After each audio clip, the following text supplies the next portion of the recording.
56 Middays with Greg Gaston and Eli Savoy. The first hour of Sports 56 Middays is brought to you by Action247.com. Now, here are your hosts, Greg Gaston and Eli Savoy. I got a piece of land out in the countryside. Lay back and smell the sun. Warm up the Georgia pie.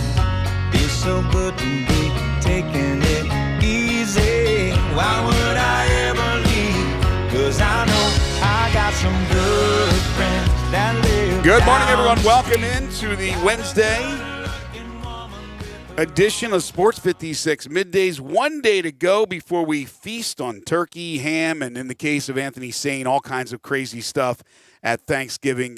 We wish you and yours a very happy Thanksgiving and a happy holiday season. Greg Gaston, Eli Savoy, Gabe Kuhn. We are in the Family Leisure Studios where family and fun come together. Family Leisure, 2120 Whitten Road, just north of I-40, where family and fun come together, and a lot of fun's going on at Family Leisure during their Holidays at Home sale. When you stop by to check out all they have to offer, make sure to ask for an official Sports 56 mask while supplies last, and make sure you wear the mask. It's officially the Wednesday, November 25th, 2020 edition of the program. Hour number one is brought to you by Action247.com. And there will be a lot of action in the world of sports starting today. College basketball begins today. There's a lot of games off the board because of COVID, but there are games that will be played, including the Memphis Tigers, as they will open up against St. Mary's in the Bad Boy Mowers Crossover Classic. We'll talk about that in just a second. We have college football to get into. We'll talk with Jerry Palm at 11:05 on both college basketball and college football. Before all that, though, Brandon Lang, who normally joins us on Thursday, is able to join us today to handicap some of the big college football and NFL games. Of course, we got 3 on the slate for Thanksgiving Day, so Brandon will join us at 10:25. As I mentioned, Jerry Palm at 11:05. And then at 12:05, Sigmund Bloom will answer all your NFL fantasy football questions. So if you have any questions, you want to text them in, you can do so now on the First Bank text line at 67129, or you could just talk live to Sigmund when he joins us at 12:05. And then at 12:25, or thereabouts, it's our 5 favorite songs. Today, we're talking cool or cold. Songs with the word cool or cold in the title. Again, you can text them in on the First Bank text line. If you're watching us live, you can message us with those lists at Sports56 WHBQ on Twitter, Facebook, YouTube, Periscope, and Instagram. Got some Grizzlies news as well, even some news from the world of baseball. It's all coming up on the program today. Eli Savoy, you're making me hungry with that little background you have. How are you today? I'm doing good. How are you? I'm fantastic. I'm fantastic. We're going to eat out for this Thanksgiving. How about yourself? Eat out. Yeah, we're going over to Chickasaw Country Club.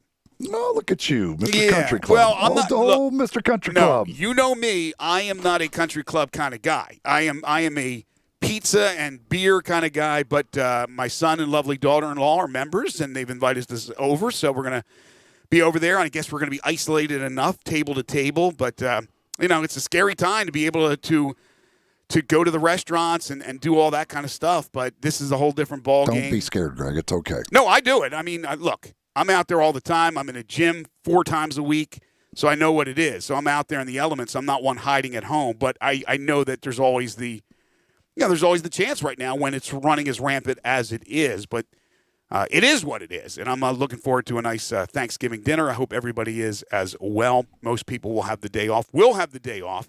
And, in fact, we are scheduled to have the day off on Friday. So this should be our last show of the week. And I say should be because we have a football game in our stead on Friday, and you never know the way things are going. We had another postponement or possibly a cancellation at this time of the year from the American Conference that was just announced this morning. Cincinnati and Temple.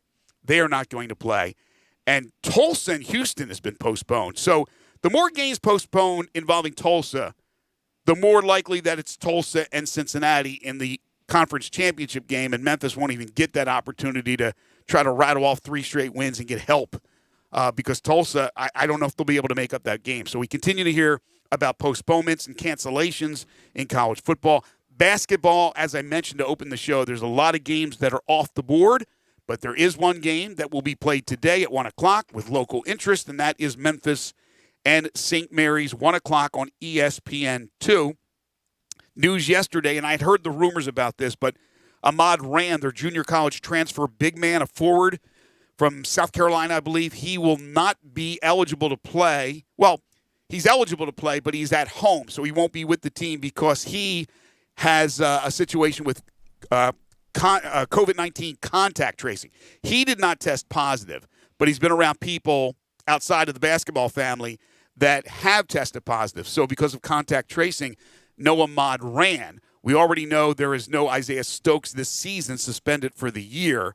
And DeAndre Williams has not yet been given the green light, and we don't know if he will, by the NCAA. So all of a sudden, a very deep Memphis team becomes, not so deep. Yeah, and I don't have any idea what it means, but Boogie Ellis apparently tweeted 41 minutes ago, pain. Pain? That's it. Oh, gosh. So I don't know what that means. Well, Danielle Lerner, who is the new Memphis Tigers men's basketball beat writer for the Daily Memphian, she tweeted out just moments ago that the lineup, her educated guess, will be Moussa Cisse, DJ Jeffries, Landers Nolly, Lester Quinones, all guys we thought would be in the lineup, and Alex Lomax, as opposed to Boogie Ellis. So first of all, where is Damian Ball in the rotation? And come on, another look, I love Alex Lomax like the next guy. He is a trooper. He is a leader. He's maybe the leader of that team. He's a pretty decent talent. But you need Boogie Ellis, and you need Boogie Ellis at the high level you thought you would get Boogie Ellis coming into his freshman year, which did not turn out that way. And the expectations are really high for Boogie and for Lester to turn things up in their sophomore year. If they got those NBA expectations, you hope they got that NBA potential and they can show it on the court. But I don't know what this is about. I think you're much better with Boogie on the ball as opposed to last year when he played the two most of the time. And if not for Boogie, I like Damian Ball running the show. But, again, this is just Danielle tweeting out that she thinks it'll be Lomax. Lomax, as I said for the last 2 years, is what's that little thing that little kids have? Their little stuffed animal that they hold on to for security, or a security blanket. That's who Alex Lomax is for Penny. In time of need, you throw in Alex Lomax. But Alex Lomax is a good player. He's not a great player. And he makes mistakes. He made a lot of mistakes last year with the turnovers and such. And, it wasn't just his fault, but Memphis, unless they had won the conference tournament, which was never played, they weren't going to the NCAA tournament. So this is important. And it's extremely important here because you're limited on the opponents you'll be playing outside your conference. And you've decided to play in this tournament where everybody else other than West Virginia has bailed. And St. Mary's lost, 3 starters from last year? They had their full array of players for Coach Randy Bennett, but they lost some talent from last year and a bunch of scorers. So no excuses, but I'm curious to find out more about what the situation is with Boogie. It's pain. That's the situation, according to him. Is it pain for St. Mary's? Is that what he means? Pain, like a wrestler would say before a match? Or is it pain with him? Is it painful? Meaning it's, did he get demoted as a starter? I don't know. It's just a mystery word that you just brought up. I haven't even seen it, but I obviously believe what you saw.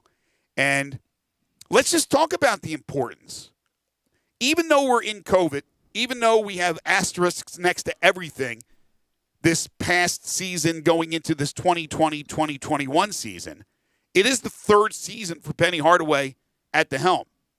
He doesn't have Mike Miller anymore. Cody Toppert is a terrific tactician.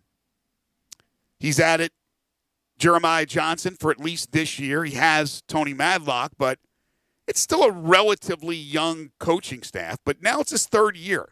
The expectations are, even though you lose 2 first-round picks, one that only played 3 games in James Wiseman, the other who was sensational, Precious Achiuwa, you expect to be in the tournament. You have Moussa Cisse.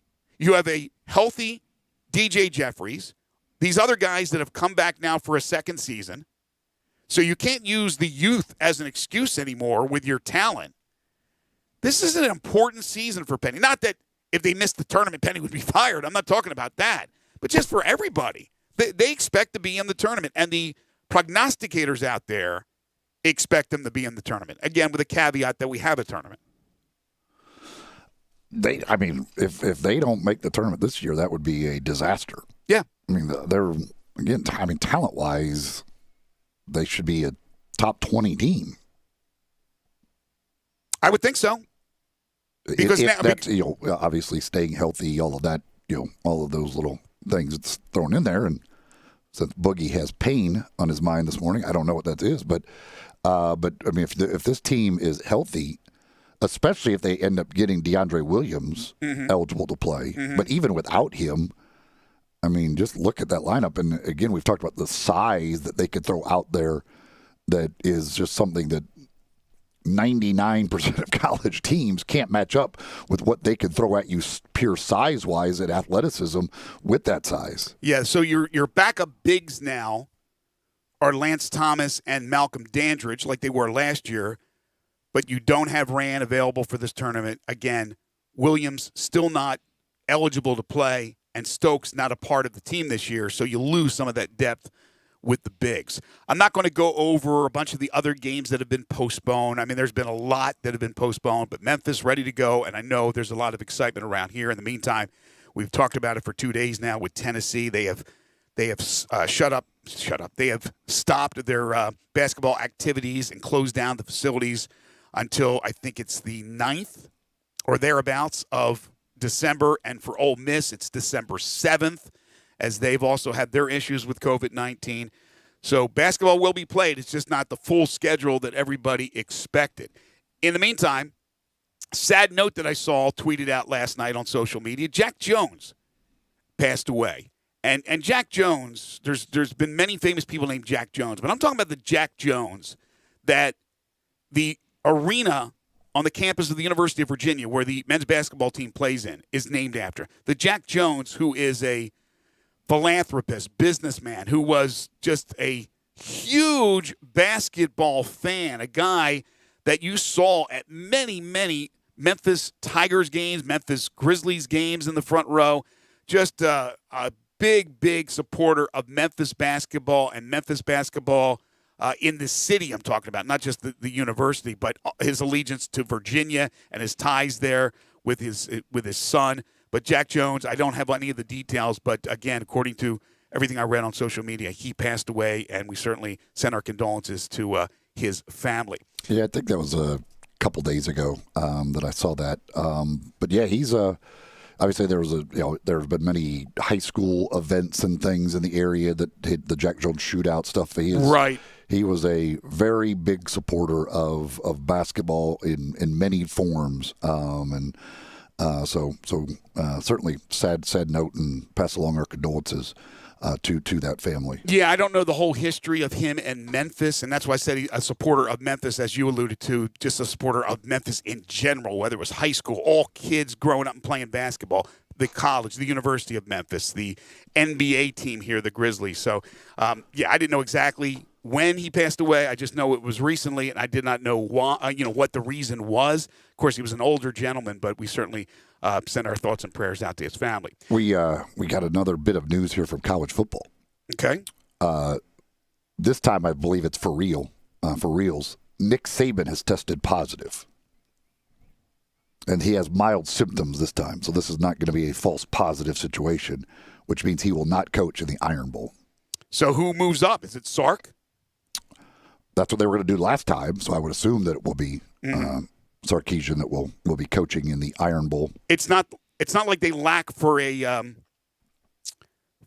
good group of assistant coaches who have been there and done that at the head coaching level. They have a plethora of them. Even guys that aren't even on the official coaching staff are guys that have had head coaching experience, like Butch Jones. So I think they'll be okay. They're about a 24-point favorite in the Iron Bowl against Auburn. But, yeah, not surprised there with Nick Saban that this has happened, because it's happening to, everybody. You knock on wood that it doesn't happen to you and your close friends and family, but, my gosh, I think everybody's been affected. I want to go back to one more basketball note before we dive into the college football playoff committee and the standings that came out last night for the first time this season. But the Grizzlies, two things. they have officially announced the signing of their first-round draft pick, Desmond Bain, out of TCU. And they also yesterday unveiled these alternate uniforms that they'll be using this season, not every game, but a number of games. And it honors the Stax Records and Isaac Hayes, the late, great Isaac Hayes. It's a City Edition Nike uniform modeled yesterday on social media by John Morant. And I'm telling you, it looks fabulous. I don't know what you think, but I think it might be the best uniform, best combination they have had since they moved to Memphis. Yeah, I love those. I love those uniforms. Those are very, very nice. They're sharp. I would be satisfied if those were their regular jerseys. Absolutely. The gold that's involved in that uniform. And Gabe, we were talking during right before the show that you say they really do an amazing job with these alternate uniforms. I still like the Vancouver throwbacks, although I thought they used them way too much last year. You said these alternates are like even better than the normal uniform. Yeah, absolutely. Well, and obviously I think it's a good switch up. I like the color schemes on both of them now. The one yesterday is just fantastic, though. I couldn't have imagined them doing that well with that alternate. No, absolutely fantastic. So great job once again by the Grizz. Okay, so last night the College Football Selection Committee Top 25 came out. Your thoughts, your initial thoughts to this first Top 25? Well, I thought it was interesting that that they did put Clemson ahead of Ohio State. So one, kind of giving Clemson the mulligan for the fact that Trevor Lawrence didn't play, and two, the fact that Ohio State has only played 4 games. They're certainly being penalized for that. Otherwise, it was pretty much as expected. I didn't think BYU would get a ton of credit, but I also didn't think BYU would be down at 14. Like, I thought BYU would be in the 10-11 range at worst. Putting them at 14 is pretty much a slap in the face and telling them that you better, if you could find somebody to play you better go play some games. Yeah, I thought at the top they did a good job because I agree with where they were coming from with Ohio State and Clemson. They gave Clemson the credit for playing at Notre Dame without their starting quarterback, losing in double overtime, and took away a little bit of the credit for Ohio State despite being unbeaten because they had a tough one with Indiana where the Hoosiers came back on them. And, as you said, they haven't played a lot of games. They've played 4 games. I thought they were inconsistent the rest of the way. I have no problem with 5 and 6. I thought it would be A&M over Florida, and then Cincinnati sitting there at 7. Now, the Pac-12, and I think a lot of people would agree with what they did. Oregon 15 at 3-0, USC 18 at 3-0. Washington didn't make the top 25. So for all intents and purposes, the Pac-12, because they're going to play this limited schedule and start it so late, it's almost impossible that they can get a team in the playoff. They would have to have like the miracles of miracles. So I like that they did that they didn't give this big reward for Oregon at 3-0 to be in the top 10 or something ludicrous. And also you could just use your eyes and your brain that Oregon hasn't looked that great in winning those 3 games. Georgia at 5-2, getting drilled in the 2 games, wins over basically nobody, and they're number 9. I don't get Georgia at number 9. I think BYU was way too low. No respect. A team's played, how many games have they played already? 9? Yeah, they played 9 games. I don't care if you're playing, mothers of the poor. I mean, coming 9-0. Give them a little bit of respect. And then after that, you could argue that little things like Coastal and Marshall at undefeated, and Coastal in the Sun Belt's actually been a pretty good conference, should be ahead of like a 2-loss North Carolina team. And there's that respect for Wisconsin. I tell you, Wisconsin, you don't believe me, but they always get the respect. They're sitting there at 16. They weren't even competitive against Northwestern. Northwestern beat them. And they played 3 games, but they're sitting there at number 16. So they, with 1 loss and only playing 3 games, are 2 spots ahead of USC, undefeated, 3-0.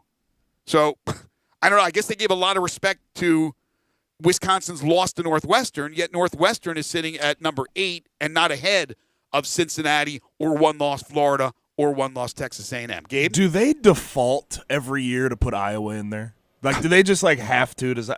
And I know that last night after the whole thing, Gary Barta, their AD, and he's part of the committee and everything else. But it seems like they default and just put them in the top 20. I mean, they're 3-2 with no real good wins. Lost to Northwestern. Lost to Purdue in the first game. I don't understand why teams like that get put in. Because they got to have 25.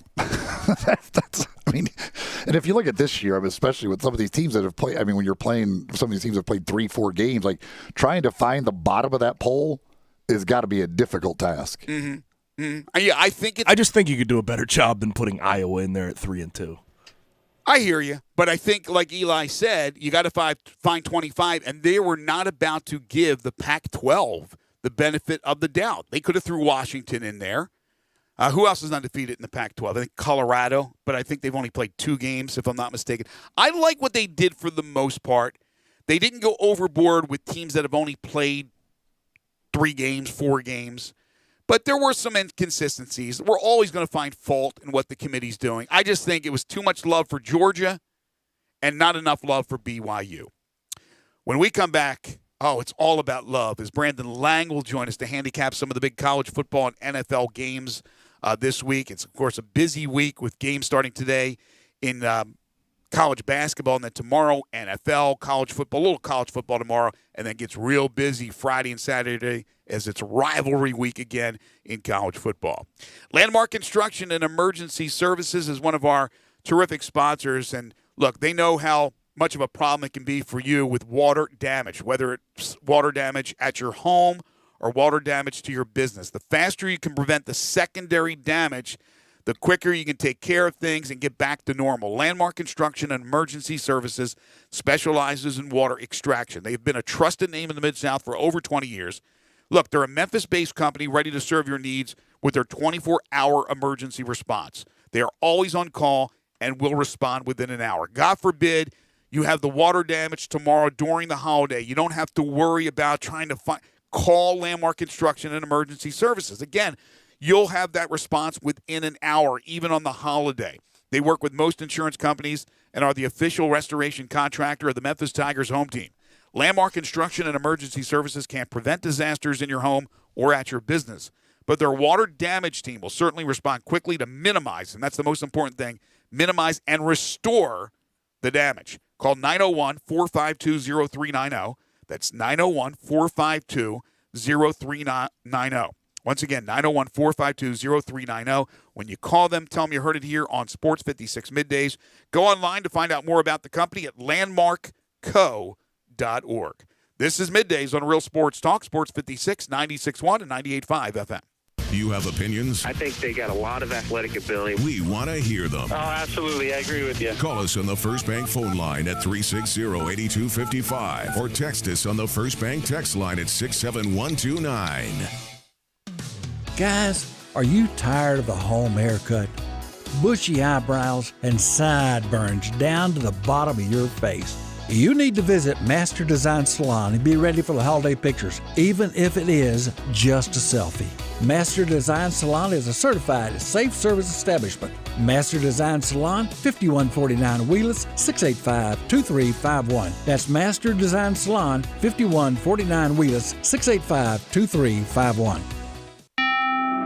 What can help you take advantage of today's low mortgage rates and save money? Rocket can. You could save hundreds of dollars every month by refinancing with Rocket Mortgage at today's near historic low rates. If your current rate is over 4%, you could lower your payment by over $150 a month, saving thousands in interest every year. Call us today at 8338-ROCKET or go to rocketmortgage.com. Savings are based on Quicken Loans, internal data. Points and fees may apply. Call for cost information and conditions. Equal housing lender. Licensed in all 50 states and MLSConsumerAccess.org number 3030. Case IH is a proud supporter of the Mississippi Farm Bureau, and thanks to a membership benefits partnership, Mississippi Farm Bureau members receive a discount of up to $500 on every qualifying Case IH tractor and piece of equipment you purchase.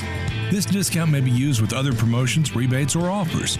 So join Mid-South Ag Equipment and the Mississippi Farm Bureau and pocket up to $500 in savings. Call Mid-South Ag at 662-890-3141 to get your discount today.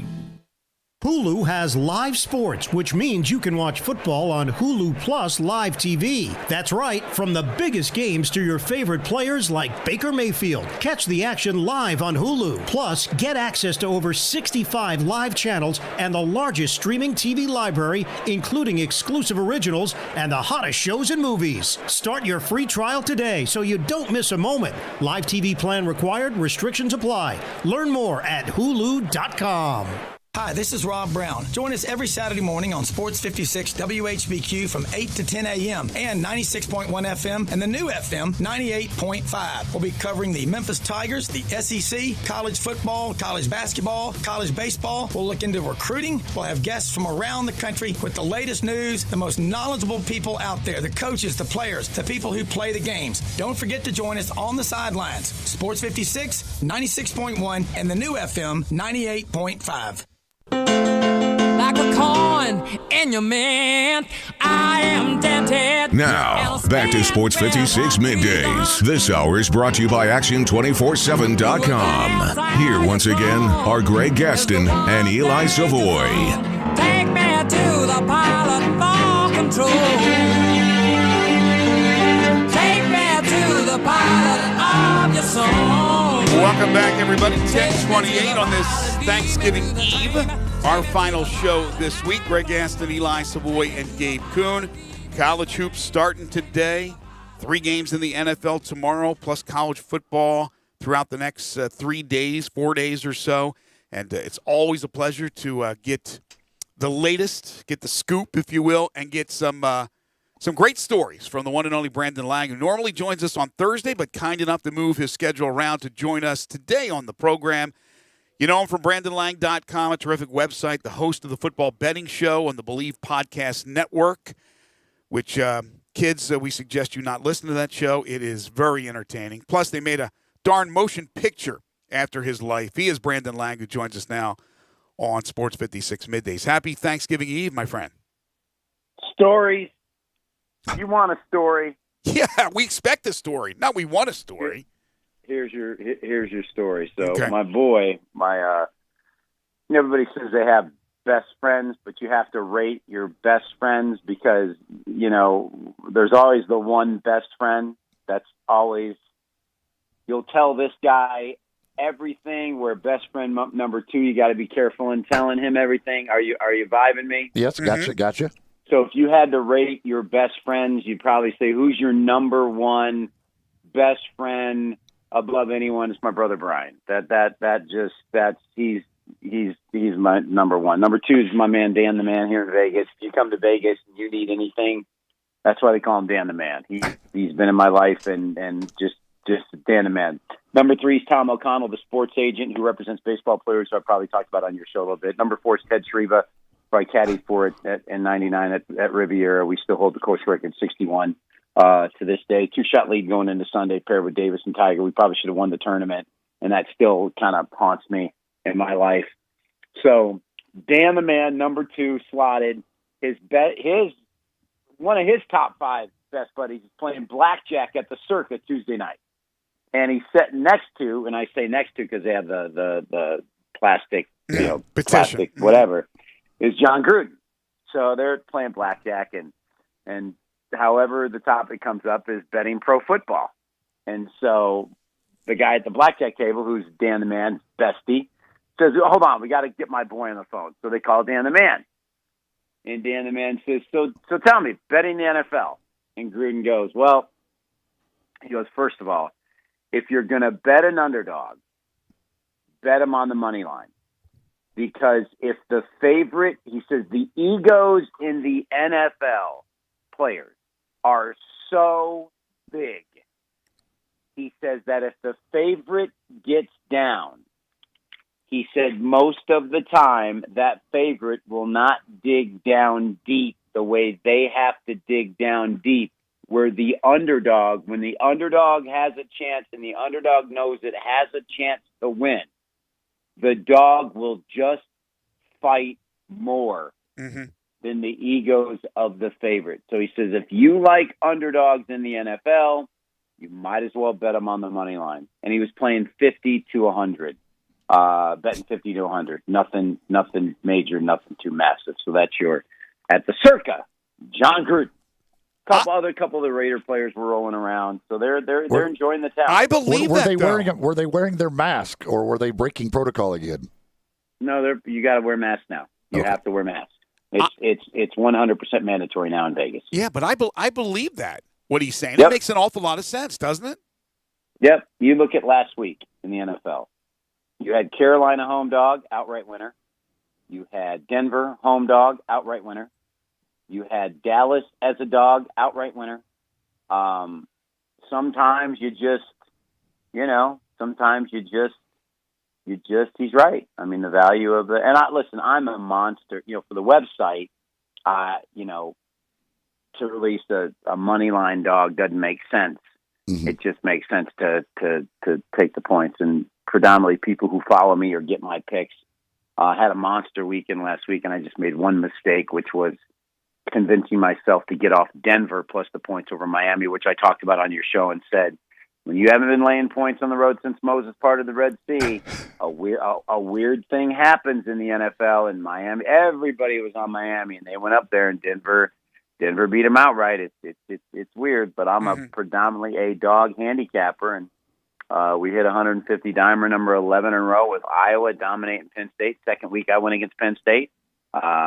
Rams Monday night, I just felt like they were going to spread the Bucks out and kind of attack them through the air like the Saints did, and that's exactly what they did. Hey, listen, you could have the number one run defense in the NFL for a reason, because teams can throw on the Bucks. They can't guard. You saw it in the Saints game. So unless the Bucks are outscoring you and putting points up on the board, and you have to continue to execute against that defense to stay with them, then the game can get out of hand like the Raider game did and like the Green Bay game did and like the game did last week. But if you're standing toe to toe with them and you're forcing Brady to have to execute time and time and time again, the Bucks are in trouble. And by the way, the Super Bowl line is out. Now this is just the AFC versus the NFC. They throw out that early line that you can bet it right now. The AFC is -4, by the way. So kind of let that juggle around between your ears for a minute if you got time. So the AFC is a 4-point favorite over the NFC right now. So with that, before we get to games real quick, that's KC Saints, Pittsburgh Saints. That's KC Green Bay, Pittsburgh Green Bay. You look at the NFC, is anybody outside of potentially Green Bay and Saints going to emerge from the NFC? If you had to say right now, eye test, Green Bay went in New Orleans and beat them 38-31 earlier this year. Who's going to beat the Saints in the NFC? In your opinion, just throwing that out there. That's my Super Bowl team. So I'm saying nobody. I think the Saints are the favorite. If you look at the eye test of now, there's always the playoff implosion of Sean Payton at home coming off a bye week, allowing Kirk Cousins to come in and beat you. Well, they also have some referees call somehow screwing them out of the Super Bowl. Well, that was 2 years ago, right? There was no referee call last year when Minnesota went in there and Saints coming off their bye week and Kirk Cousins beat them. Wasn't there a pass interference call again last year that they reviewed? No, but they reviewed it and still didn't give them the call or something. There was still something questionable at the end of that game. Well, when you're a 6-point home favorite coming off a bye week against Mr. You like that, Mr. I lose to the Dallas Cowboys as a 7-point home favorite. How you like that? You like that? Nice job, Zimmer. My buddy, Dan the Man, who was talking to Gruden, had an 8-team money line parlay. 8-team money line parlay, right? $500 to win over $30,000. And the Cowboys ruined it? The 8th team was Minnesota. I told him to hedge, and he did. He didn't hedge it for as much as he should have, but Minnesota couldn't beat Dallas. And just an embarrassing coaching, allowing Andy Dalton to go in there and do that. So who knows? I mean, it should be the Saints. Right now, gun to my head, the Saints are going to the Super Bowl. Unless Sean Payton, who coaches differently in the playoffs, he coaches tight and makes some boneheaded decisions, I don't see anybody in the NFC beating them. AFC, listen, Pittsburgh's got no losses. Chiefs have one. You look at the way the schedule breaks, both have a pretty easy schedule other than two danger Will Robinsons for Pittsburgh, at Buffalo and at Cleveland to finish the year. Now, I personally think they're going to lose to Buffalo, and that's going to be one loss, and then they're going to have to play that Cleveland game at the end of the year because I believe the Chiefs are going to have one loss unless they stumble Sunday night against the Bucs, although you have to think that if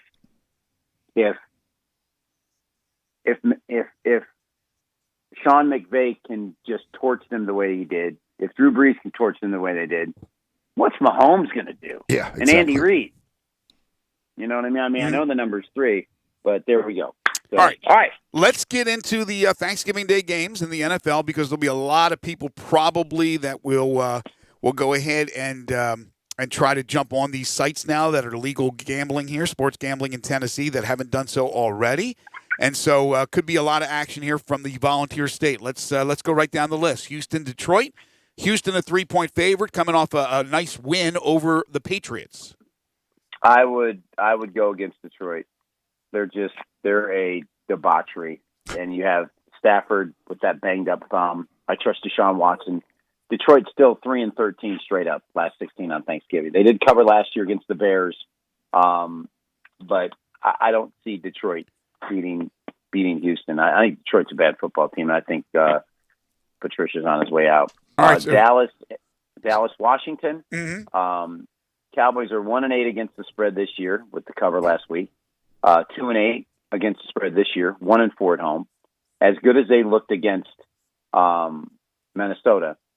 Flat spot. I like what I'm seeing from Alex Smith and Washington's D-line getting after Andy Dalton. I'm going to take Washington by the half point and get 3.5. My prediction of the day, let's write this down. B. Lang's prediction of the day, they are going to move Pittsburgh-Baltimore to Sunday.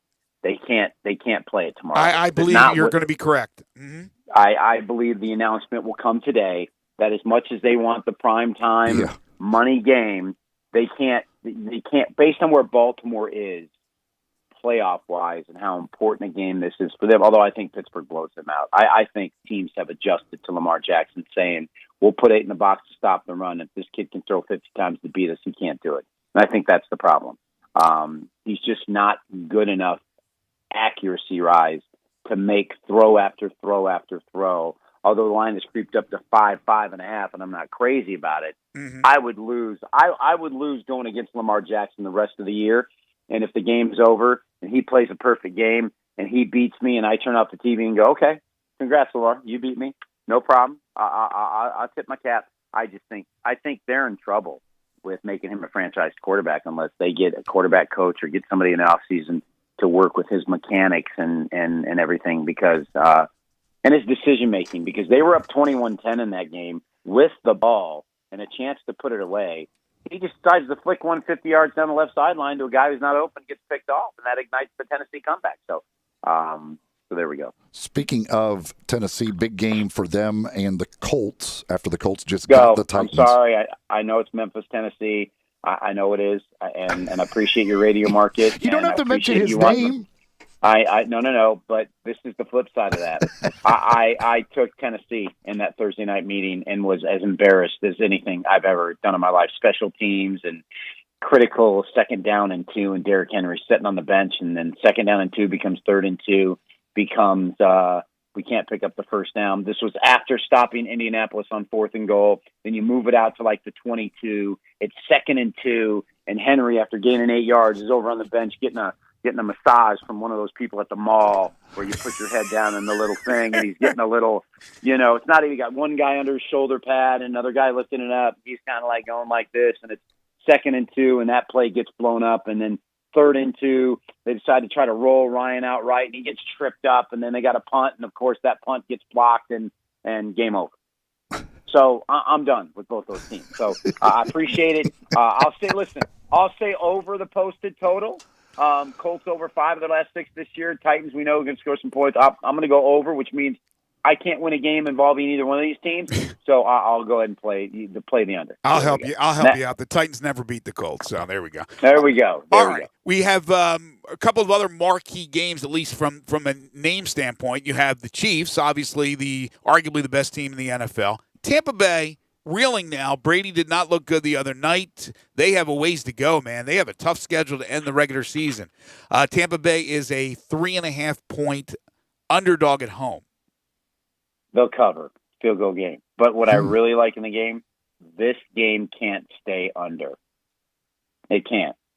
You got to figure if Derek Carr and the Raiders can put up 31, you got to believe Tampa Bay is going to score. You got to believe against that Chiefs defense, which I think has problems right now. I just don't think the game can stay under. I think Kansas City spreads them out and gets the matchups they like.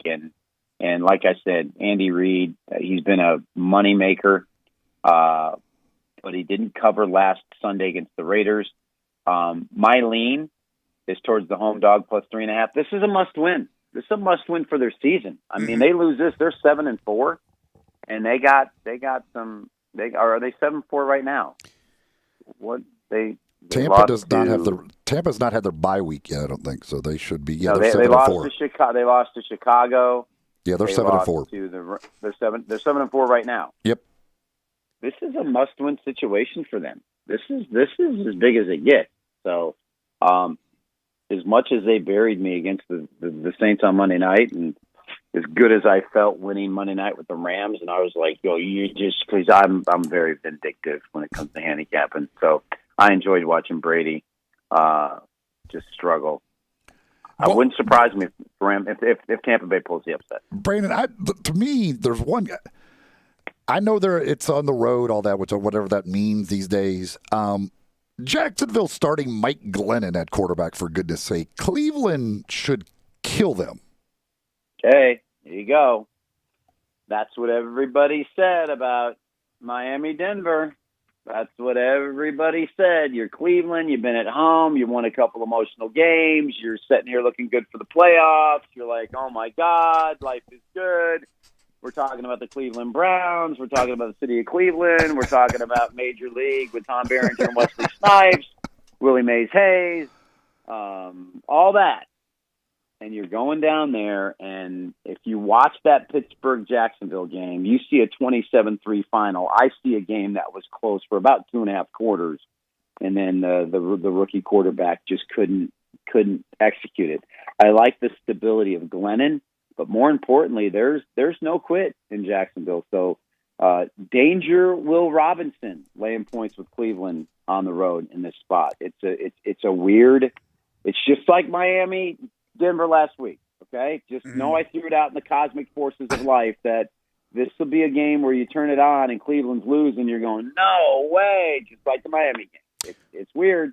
The NFL. One other quick NFL, and then we'll get a couple college in here real quick before we let you go. But the Chargers Buffalo game just seems like it's going to be crazy because every Chargers game is and every Buffalo Bills game is. Is this an overplay in your head?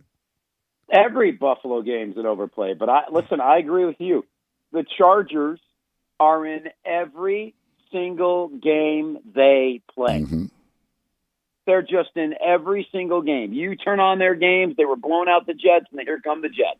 They scored late, sweating an onside kick. Didn't cover the 9.5. They went to Tampa and were blowing Tampa out before Tampa came back. Their coach is a super nice guy, but I think it's coaching staff, and they just can't win close games. But I just think that they play close games as a dog. But I like the over more than anything else. Good call there. Okay. In college, with the Alabama-Auburn game, the Iron Bowl, the fact that now Nick Saban, I guess, will not be coaching because he tested positive and actually has it this time. Again? Yes. Nick. This time he actually has it because he's showing symptoms this time. So no false positives here. If Nick Saban's not coaching, does that change your opinion on it? How much does that change your opinion on Alabama in a game if he's just because he's not on the sidelines? Do you remember I came on your show and I believe you asked me about Michigan State, Michigan. I had it might have been ESPN Lansing. I don't know who it was, but I go, you give me double digits in a rivalry game. Michigan, Ohio State withstanding, because that's a blowout every year. But you and I said, I'll take Michigan State plus the points. Michigan State won the game outright. You give me Auburn plus 24 in a rivalry game with no fans and now no Nick Saban. Guys, I'll take it. Me too. I'm sorry. Yeah. Yep. As crazy as that sounds, I like the way Bo Nix is looking. They had a complete look ahead last week against Tennessee, looking to Alabama, and figured out a way to win and cover that game. Turned a close game in the second half. Gus has got that offense kind of rolling right now.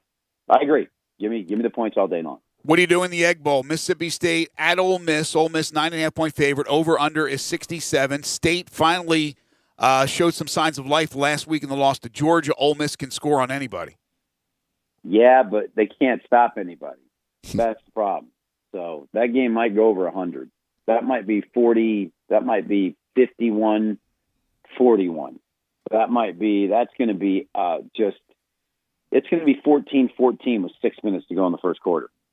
You're going to be sitting there going, wow. So I'm going to play over and let those two defenses try to figure out who's going to cover. Okay. And one more real quick. Notre Dame, all the talk about Notre Dame in the playoff. They got North Carolina this week. They're a 5-point favorite. North Carolina has a very good quarterback in Howell. Upset alert here for Notre Dame? Well, the value of the number, I don't know if North Carolina's defense is good enough. I think this game's going to be a lot like the Boston College game, where you really thought Boston College had a chance, and then defensively they couldn't get the number of stops they needed to get to cover that 11.5 number. It was 13, went down to 12, 11.5. I think this game's the same way. There's two home dogs that I circled immediately. And the more I dug into the games, I just was like, you know what? They don't have the defense to get multiple stops when they need them. I think North Carolina's going to score, but I think Notre Dame, it's going to be like the Boston College game. The home dog that I do like, because they do have a defense, is you watch West Virginia plus the 9 over Oklahoma. Their defense is gnarly at home, and they dominated a TCU team that's got some athletes and got some stuff. Their defense showed. And you watch West Virginia give Oklahoma all they can have. But people getting all excited about Oklahoma. They haven't played anybody. And people are getting all excited about this team. Oh, they found it, and this and that. You watch West Virginia be leading that game in the third quarter and defensively shutting down Oklahoma. And West Virginia's undefeated at home. They're 5-0 at home, 0-3 on the road. They're a completely different team. Even without fans, they're a completely different team at home. Yeah, but Oklahoma looked really good last week at Bedlam. I mean, I thought they just out-physicaled Oklahoma State, and they're going to have to be physical against West Virginia. But that'll be an interesting game. One of the better games, I think, at least on paper. Listen to me. That girl, Joey Guns, that girl you met at 21 years old in that nightclub, she looked really, really good when it was dark. And then when you walked out to the parking lot, you saw her with no makeup and whatever. You ran. You ran to the 7-Eleven and hid behind the garbage can. And you were like, oh, my God, what was I thinking? So everybody looks good. Everybody looks good when it's dark, bro. You flick on the lights, and let's see what Oklahoma does. That's a great way to wrap things up. Great way to wrap things up. Hey, listen, happy Thanksgiving. Again, check out the website, BrandonLang.com. Of course, the Football Betting Show and the Believe Podcast Network. What do you say, PG or R? Rated R under 18, must be accompanied by parent or guardian, and 150 dimer, number 12 in a row, Saturday. Let's keep it going, man. Yeah. Here we go. Have a great week. We'll talk to you next week. Thanks, guys. Thanks, Brandon. Brandon will be back with us next Thursday in his normal time slot at 10:25. If you want to play some of those games, you want to get some action, you can go to action247.com or just go to the app on your phone and make those bets there. And don't forget, they will match your initial deposit up to $100, 100%. So you can double your deposit thanks to action247.com. Just use the promo code WHBQ100. Make sure it's all capitals with the WHBQ, WHBQ100. They'll match that initial deposit up to $100, 100%.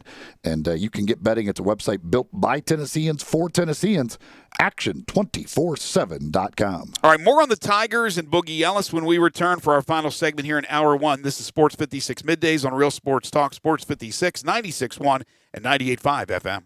Same great shows. We welcome you back to Sports 56 Middays. What's up? It's Sports 56 Happy Hour. A new spot on the FM dial. Check out Sports 56 on our new FM home at 98.5. All 36-month leases, $31.49 due at signing, 0 security deposit, 10,000 miles per year, 20 cents excess mileage, $650 acquisition fee, Forte, LE 242-174, MSRP 20,505, sold, M7755-682, MSRP 20,315, K5, MG 003-199, MSRP 25,725, K900, MSRP 65,610, L60-26,907, L60-21,220, includes all rebates and incentives, PF 695, excludes tax title and license with approved credit offer valid through 11/30/2020, dealer stock only, warranty is a limited powertrain warranty, see Kia.com or retailer. It's time for the Kia Holiday Sales Event and time to command the season in your new ride from Gossett Kia South on Mount Moriah. 2020 Kia Forte, just $133 a month lease. 2021 Kia Soul, only $148 a month lease. Plus 2021 Kia K5, only $189 a month lease. And they're all 36 months, $31.49 due at signing. And don't miss the 2020 Kia K900, we got it at $10,000 off MSRP. So whether you live in Horn Lake, South Haven, Olive Branch, or Memphis, you'll be happy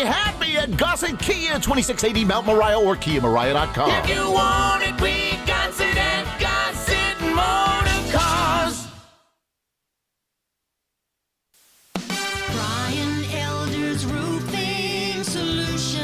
Chris Price here for Brian Elder Roofing. The storms we've had over the past several months have been devastating to our communities. The rainy season is ahead.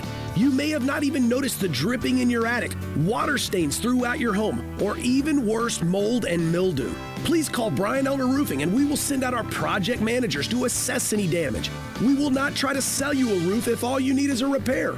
We will measure your roof from outer space. 0% for 60 months, even no payments till 2022 are available with approved credit. If you've noticed missing shingles, water stains, leaks in your roof, call us before you call your insurance company at 867-0303. That's 867-0303, and we will provide a free, thorough inspection of your roof's condition. Call 867-0303. Brian Elder's Roofing Solutions.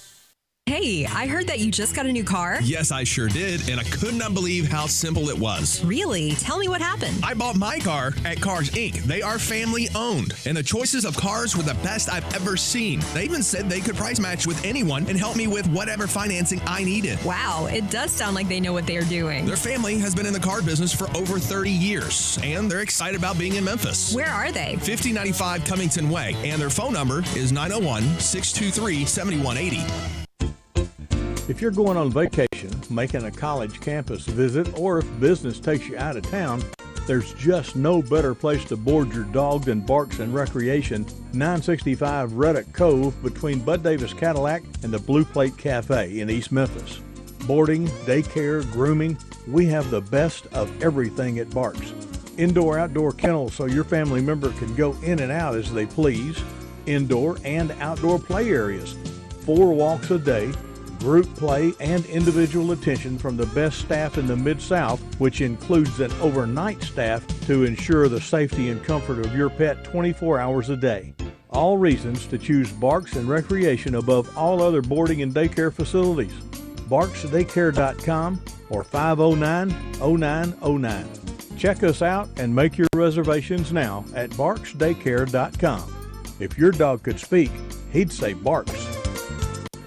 All 75 months at 2.99 Mirage, LHO 10130, MSRP 16565, G4, LHF 12418, MSRP 17435, Outlander LZ 038819, MSRP 381, Outlander PEV qualifies for a 5,836 federal tax credit. Consult your tax advisor. Includes all rebates and incentives, PF 695, excludes tax title and license with approved credit. See dealer for complete details. Offer valid through 11/30/2020, dealer stock only. The 2020 year-end sales event is on at Gossett Mitsubishi on the Pike. 2020 Mitsubishi Mirage. Buy for $11,100 or $99 a month. 43 MPG Highway. A Mirage you can't miss with 2020 G4, 41 131 MPG Highway, $139 a month, or buy for $12,435. Plus, crossover with 4x4 off-road capabilities with 74 MPG. 2020 Mitsubishi Outlander plug-in hybrid EV, $27,838 or $359 per month. And 10 years of confidence with Mitsubishi's 10-year, 100,000-mile powertrain limited warranty. Get to Gossett Mitsubishi today, 1870 Covington Pike, or shop online at memphismitsubishi.com. If you want it, we got it at Gossett Motor Cars. Now, back to Sports 56 Middays. This hour is brought to you by Action247.com. Here once again are Greg Gaston and Eli Savoy. Because I'm a picker, I'm a grinner, I'm a lover. Sad news from the world of soccer. One of the most decorated soccer players in history has passed away. Diego Maradona has died of a heart attack, according to reports, in his home in Argentina. He was 60 years old. He had recently underwent surgery to remove a blood clot on his brain. He's probably best known for his goals in the '86 World Cup finals. Argentina defeated West Germany. His hand of God goal against England in the quarterfinal remains one of the most controversial in World Cup history. Did it hit his hand, hit his arm, and go in? But Diego Maradona dead at the age of 60. So I was reading some tweets during the break, Eli, and Jason Munz says that the spot had been sewn up by Alex Lomax, the starting point guard job, for some time now. Even though Penny had not said anything, and I don't know, I'm assuming the people asked him what the starting lineup would be. And then, as you mentioned, what Boogie Ellis proclaimed on social media, pain. And I speculated, well, is this he's hurt, or is this because maybe he's not starting, lost his job, or never had the job, and is saying it's painful, or I'll work hard to get back? And I don't even know. But already you have a little bit of an issue, it seems like, to start the season. Yeah, I don't know. I mean, he tweeted out the word pain. Read into it what you will. What that means, I have no idea. Certainly not a psychologist and not a Twitter psychologist for sure. So I have no idea what he meant by it. It's interesting. I really, really love Alex Lomax, the human being, the basketball player, everything that he is and everything that he is about. He is a winner. He was a winner at East. I think he's a winner now. But I still don't believe he's the most talented point guard they have, and that he's better coming off the bench. He improved last year, but then towards the latter part of the season, I thought he made a lot of mistakes in games, and he's got the ball in his hand, and he's running the show. And I thought the best move, in my opinion, and it was not I was not the only one with this opinion, that Boogie should play on the ball more. And Boogie struggled as for the most part as a freshman, but high expectations for his sophomore year, and he still can achieve every goal. There's no question about it, and this is only game one, and we don't know all the details. This is just people out there saying and giving us their opinions. But it looks like Alex Lomax will be the starter, and it's not because of any type of injury to Boogie Ellis. And remember, Damian Ball was actually the starting point guard last year to begin the season as a freshman. So another guy that'll come off the bench. Tigers and St. Mary's, 1 o'clock from Sioux Falls, South Dakota. The Bad Boy Mowers Crossover Classic. Do we have to cross our fingers now? Still, we're 2 hours away from game time. Do we actually believe this game's going to happen? I mean, I would think now that there would. I don't know what the exact testing situation is, but I would assume that any test taken, they would have the results by now. So yes, so I would think that if nothing's been done so far, that this game will be played. From the world of college football, Utah and Arizona State had their game canceled, but Utah is actually going to play at Washington on Saturday. So the Pac-12 once again has rescheduled things, moved around teams, and it'll be Utah playing at Washington. As I mentioned earlier, Cincy Temple is off, Tulsa, Houston off, Minnesota, Wisconsin has been canceled. The Badgers ineligible now at this moment to play in the title game. Of course, they lost already to Northwestern, and it would be an uphill battle anyway. They had played 113 straight years. Oh, my gosh. Longest streak. It was the longest active streak. First time in 114 years now that they will not play football. How about this? Against each other. Tulsa, Houston, They will make up the game on the 19th of December if neither team is in the championship game. But Houston has had 6 games either postponed or canceled so far this season. Jerry Palm is next, hour number 2 of the program. This is Sports 56 Middays.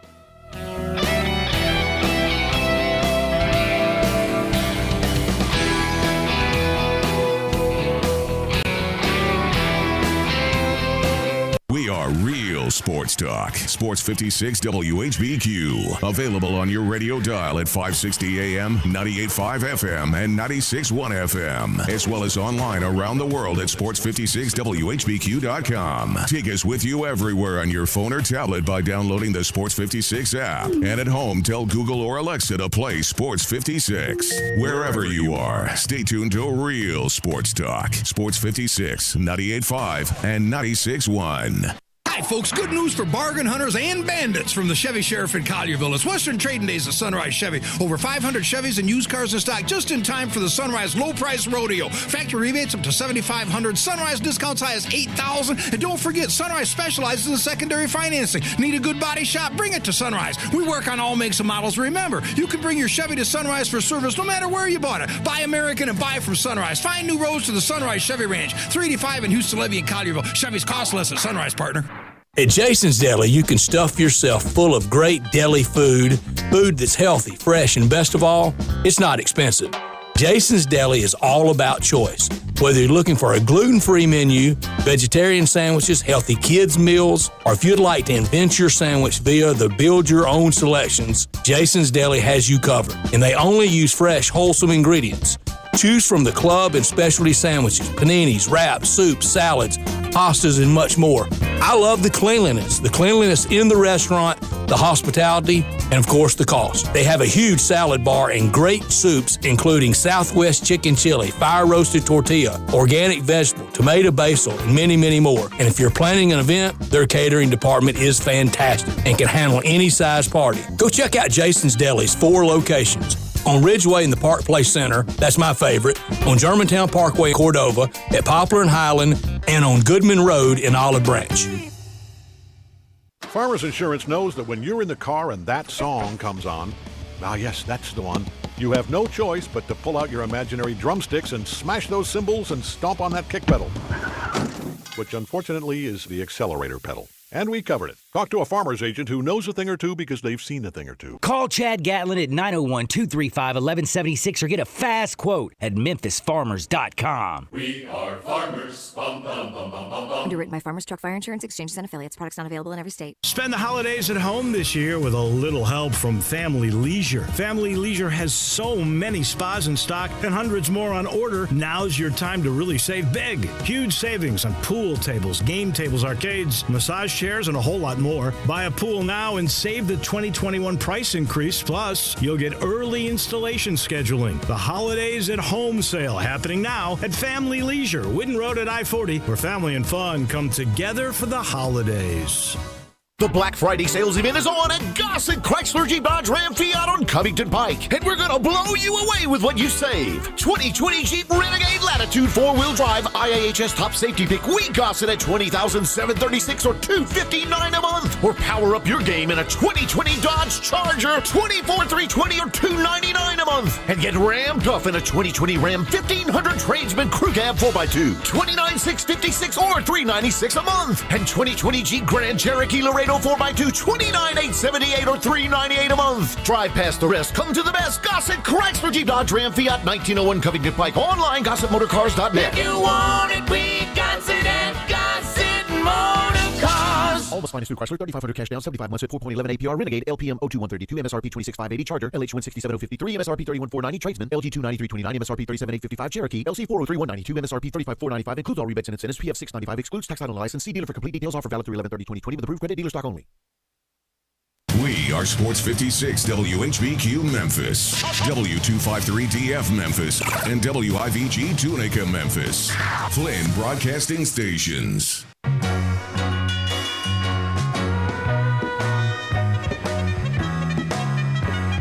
Now, back back to Sports 56 Middays. This hour of Sports 56 Middays is brought to you by James Gaddis Jewelers at 4900 Poplar. Here once again are Greg Gaston and Eli Savoy.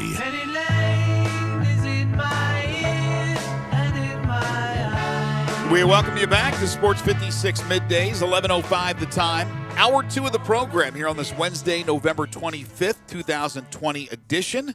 It is Turkey Day Eve. Greg Gaston, Eli Savoy, Gabe Kuhn. We're in the Family Leisure Studios where family and fun come together. Family Leisure, 2120 Whitten Road, just north of I-40. Second hour of the program is indeed brought to you by James Gaddis Jewelers at 4900 Poplar between Mendenhall and St. Elmo. On the web at gaddisjewelers.com. We got the holidays approaching, Christmas, and boy, you know somebody's going to love a piece of jewelry from James Gaddis Jewelers, whether it be a watch, a ring, a necklace, what have you, earrings. They have it all for you at James Gaddis Jewelers. Give them a call at 901-767-9648. A little bit later on in the hour, we'll have our Tiger football report as we'll preview the Tigers and Navy. They are set to play Saturday at 6 o'clock. You know, again, knock on wood. Right now, as of now, they're expected to play. Again, they'll kick off just after 6 o'clock. But right now, it's time to talk to Jerry Palm. It's time for Sports 56 Middays Weekly Chat with Jerry Palm, college football and basketball writer for CBSSports.com. Here are Greg, Eli, and Jerry. Avoid complications, she never kept the same address. In conversation, she spoke just like a baroness. He is Jerry Palm, CBSSports.com. You can follow him on Twitter at JPPalmCBS and catch him every Wednesday during both the college football and basketball seasons. And, of course, those two seasons have come together as the college basketball season tips off today. We welcome in JP, who you can follow on Twitter at JPPalmCBS. Hey, Jerry. Hey, how's it going? It's going well. We're just, we're trying to keep up with cancellations, postponements, and all that good stuff. What's in the game plan for the Jerry Palm Thanksgiving? Is it going to be a little different with the COVID and everything? Or are you going to go a big blowout? What's happening this year? Well, we never really have big blowouts. My kids will be here. My dad, who lives nearby, will be here, and then Becky and I will go to Indianapolis for a small gathering with her immediate family. Very nice. You know what? Do you cook the turkey at the house? Who's cooking the turkey? Well, it's interesting this year. It usually would just be me, but obviously I have a little more help this year.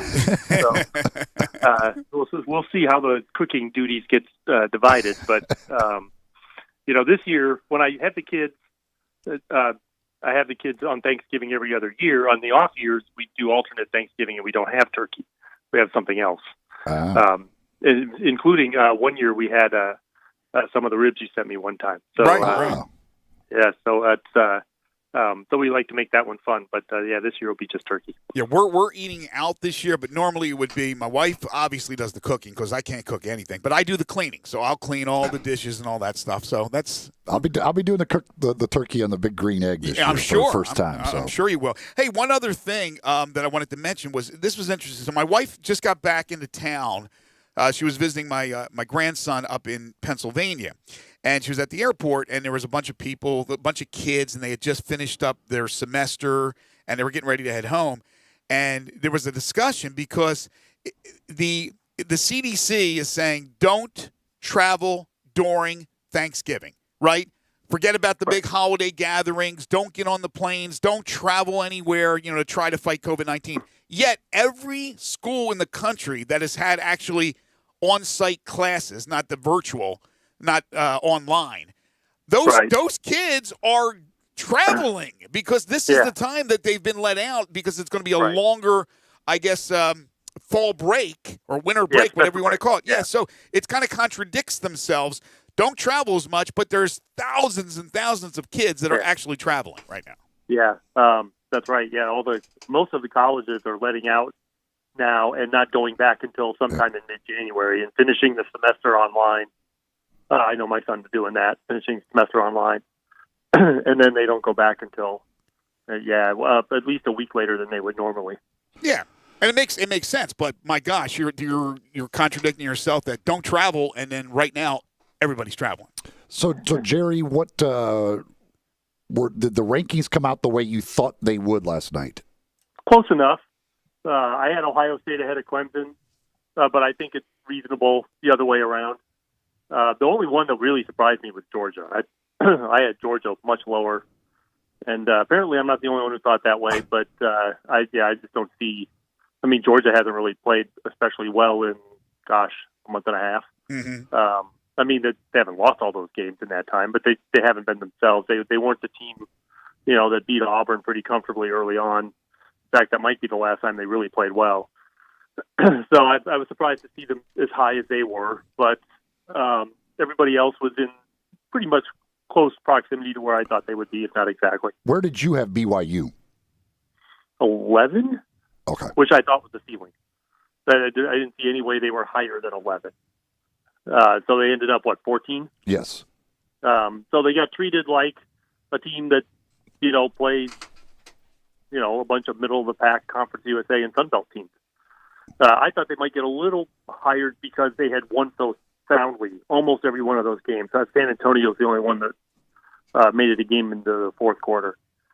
So, but that's, strength of schedule matters. And although they can't measure strength of schedule this year, there's no legitimate strength of schedule ranking.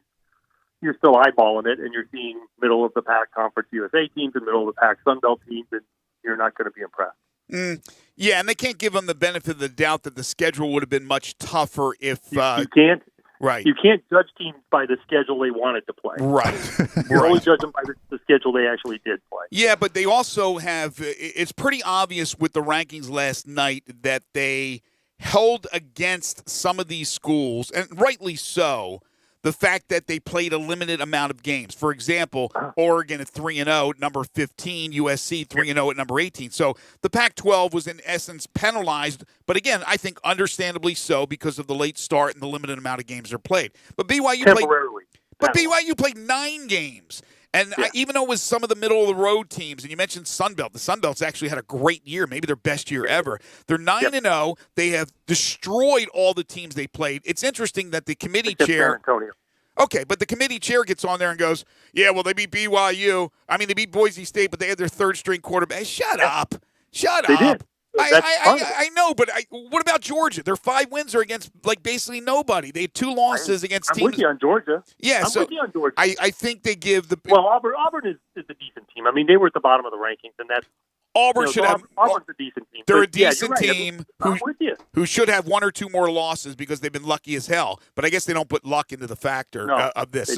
But BYU, I mean, I don't know what else you can do. They wanted to play a tougher schedule. Obviously, that didn't happen. Now, you heard their coach about the possibility of adding a team, and then he kind of danced around the Washington issue a little bit. Yeah, well, that ended up being moot anyway because Washington's going to play a Pac-12 team, and they would have had to, even if they had agreed to play it, that would have got blown up because a Pac-12 team became available and they would have had to play it. So that was part of the difficulty of trying to schedule that game. And now, a lot of people are like, well, they should play Cincinnati, which would have been of no benefit at all to Cincinnati. But now because of the Cincinnati-Temple game being canceled because both teams had COVID issues, the fact that Cincinnati has COVID issues means that they're not going to be able to play BYU even if they wanted to. So, I don't know what BYU can do. There's not a lot they can do. I mean, if they could, I'm sure they would have probably already. They actually have a postponed game with Army still sitting out there, but that doesn't really help them much. Anyway, I don't know what you can do except, beat the crud out of who you're playing so that you try and look that much better. But BYU never had a shot at the playoff, and I consider them borderline New Year's Six team at best. Cincinnati doesn't really have a shot at the playoff without a lot of help. And beating BYU wouldn't have changed that. See, that was the thing. Everybody kept talking about that, and I agree with you. Like, why? What good does it do Cincinnati? They're not getting in the playoff because they beat BYU. That's not something that moves the needle for them into the playoff. And all they're doing is jeopardizing their spot possibly as the Group of 5 team if they take the loss in the game. Maybe. I don't know if they'd have lost to BYU that they'd fall far enough down to open the door for, say, a Coastal Carolina to jump them. Because, there's enough respect for BYU that unless Cincinnati just got smoked, that they would, fall behind, say, Coastal or Marshall, somebody like that further down. So they could still win the American with a loss and probably be the highest-rated Group of 5 team.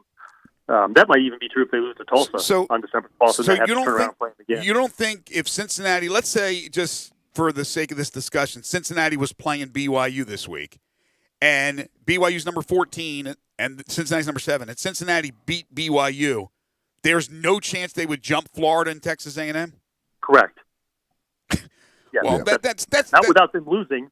Not without those teams losing. Those teams each have a loss. Cincinnati's ranking came in at a ceiling, and BYU's kind of came in at a floor. I mean, they could still get jumped, but BYU had some upward mobility in these rankings, and they could also get jumped from behind, especially by a Pac-12 team if they start to stack games and win. Well, why doesn't again, just for the sake of this discussion, and I know the answer to this, but like Florida, why don't they get penalized for beating up on Vanderbilt as opposed to scoring points because it's an SEC opponent? Whereas again, Cincinnati, they're rightly behind Florida and Texas A&M. I understand why they're behind them. But if you threw another win against BYU and they're undefeated and Florida and Texas A&M have a loss, that's not good enough to jump them? And then if they beat Tulsa twice? First win over a team in the rankings.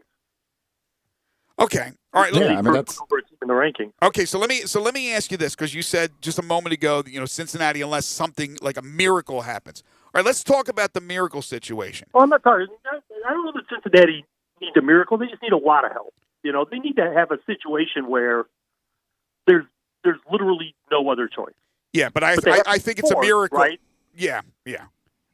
I think it's a miracle when we're talking about a Group of 5 getting into the playoffs. So I still think it's a mini miracle if it happens. But this is maybe the best opportunity because Cincinnati's the highest ranked non-Power 5 in the first week of the standings in the 7 years. In any week of the standings. What's that? In any week of the standings. Oh, in any week. So because I think UCF's high water mark was 8. Yeah, that sounds right. Ranking, the second year they went undefeated. Okay, so I think they were 8.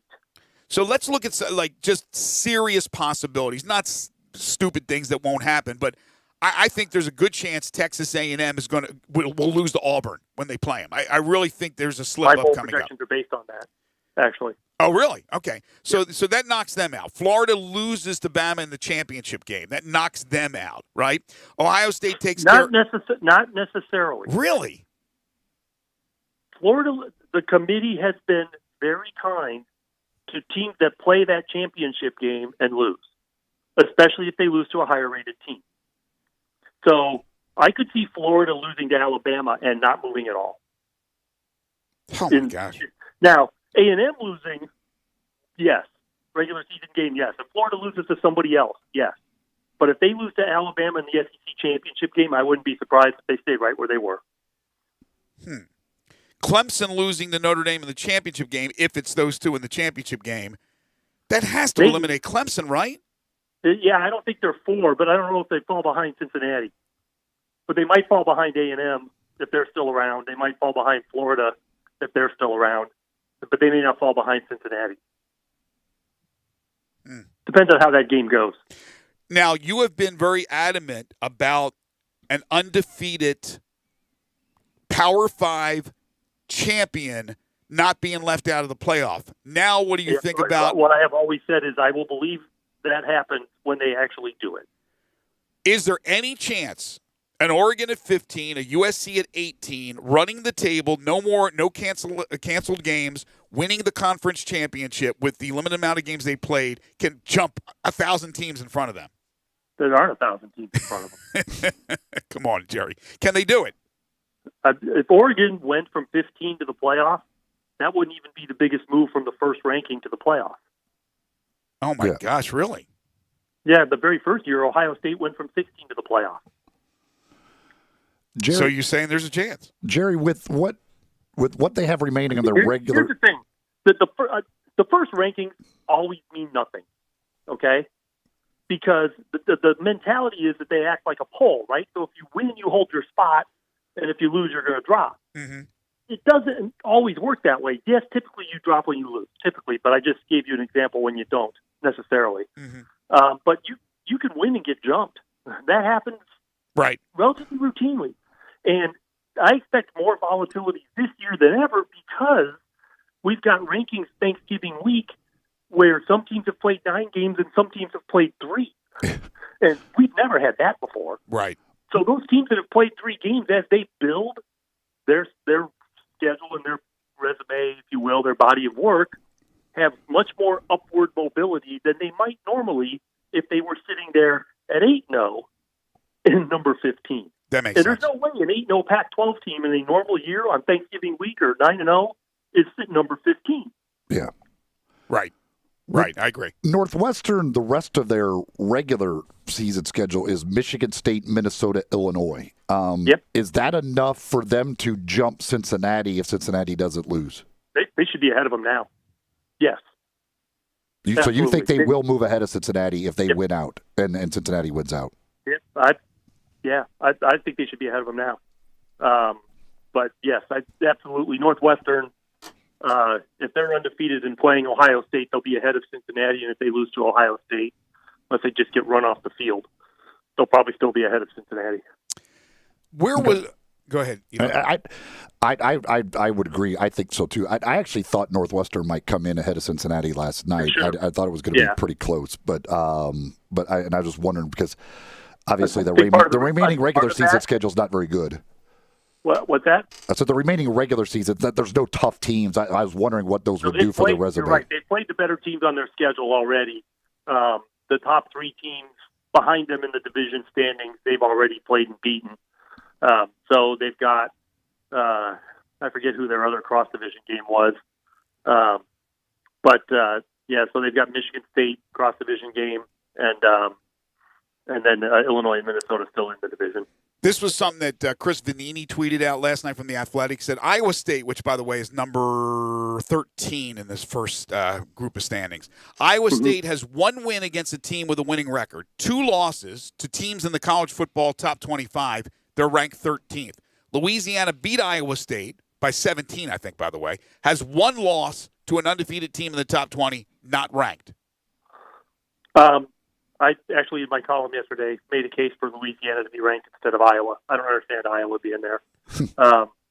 And that's basically, but Iowa State does not have 2 losses to teams in the rankings because Louisiana's not in the ranking. He said something, he tweeted something yesterday about how Louisiana should be ahead of them because they have a better record and beat them head-to-head at their place. That's a bit of a stretch because of the rest of their schedule, but still, I think that Louisiana being left out and Iowa being in there is a somewhat glaring omission. Okay. All right, one basketball thought. Going into today, we have our first games around the country this weekend. Some teams have already had to cancel, postpone games. I think most of them are canceled.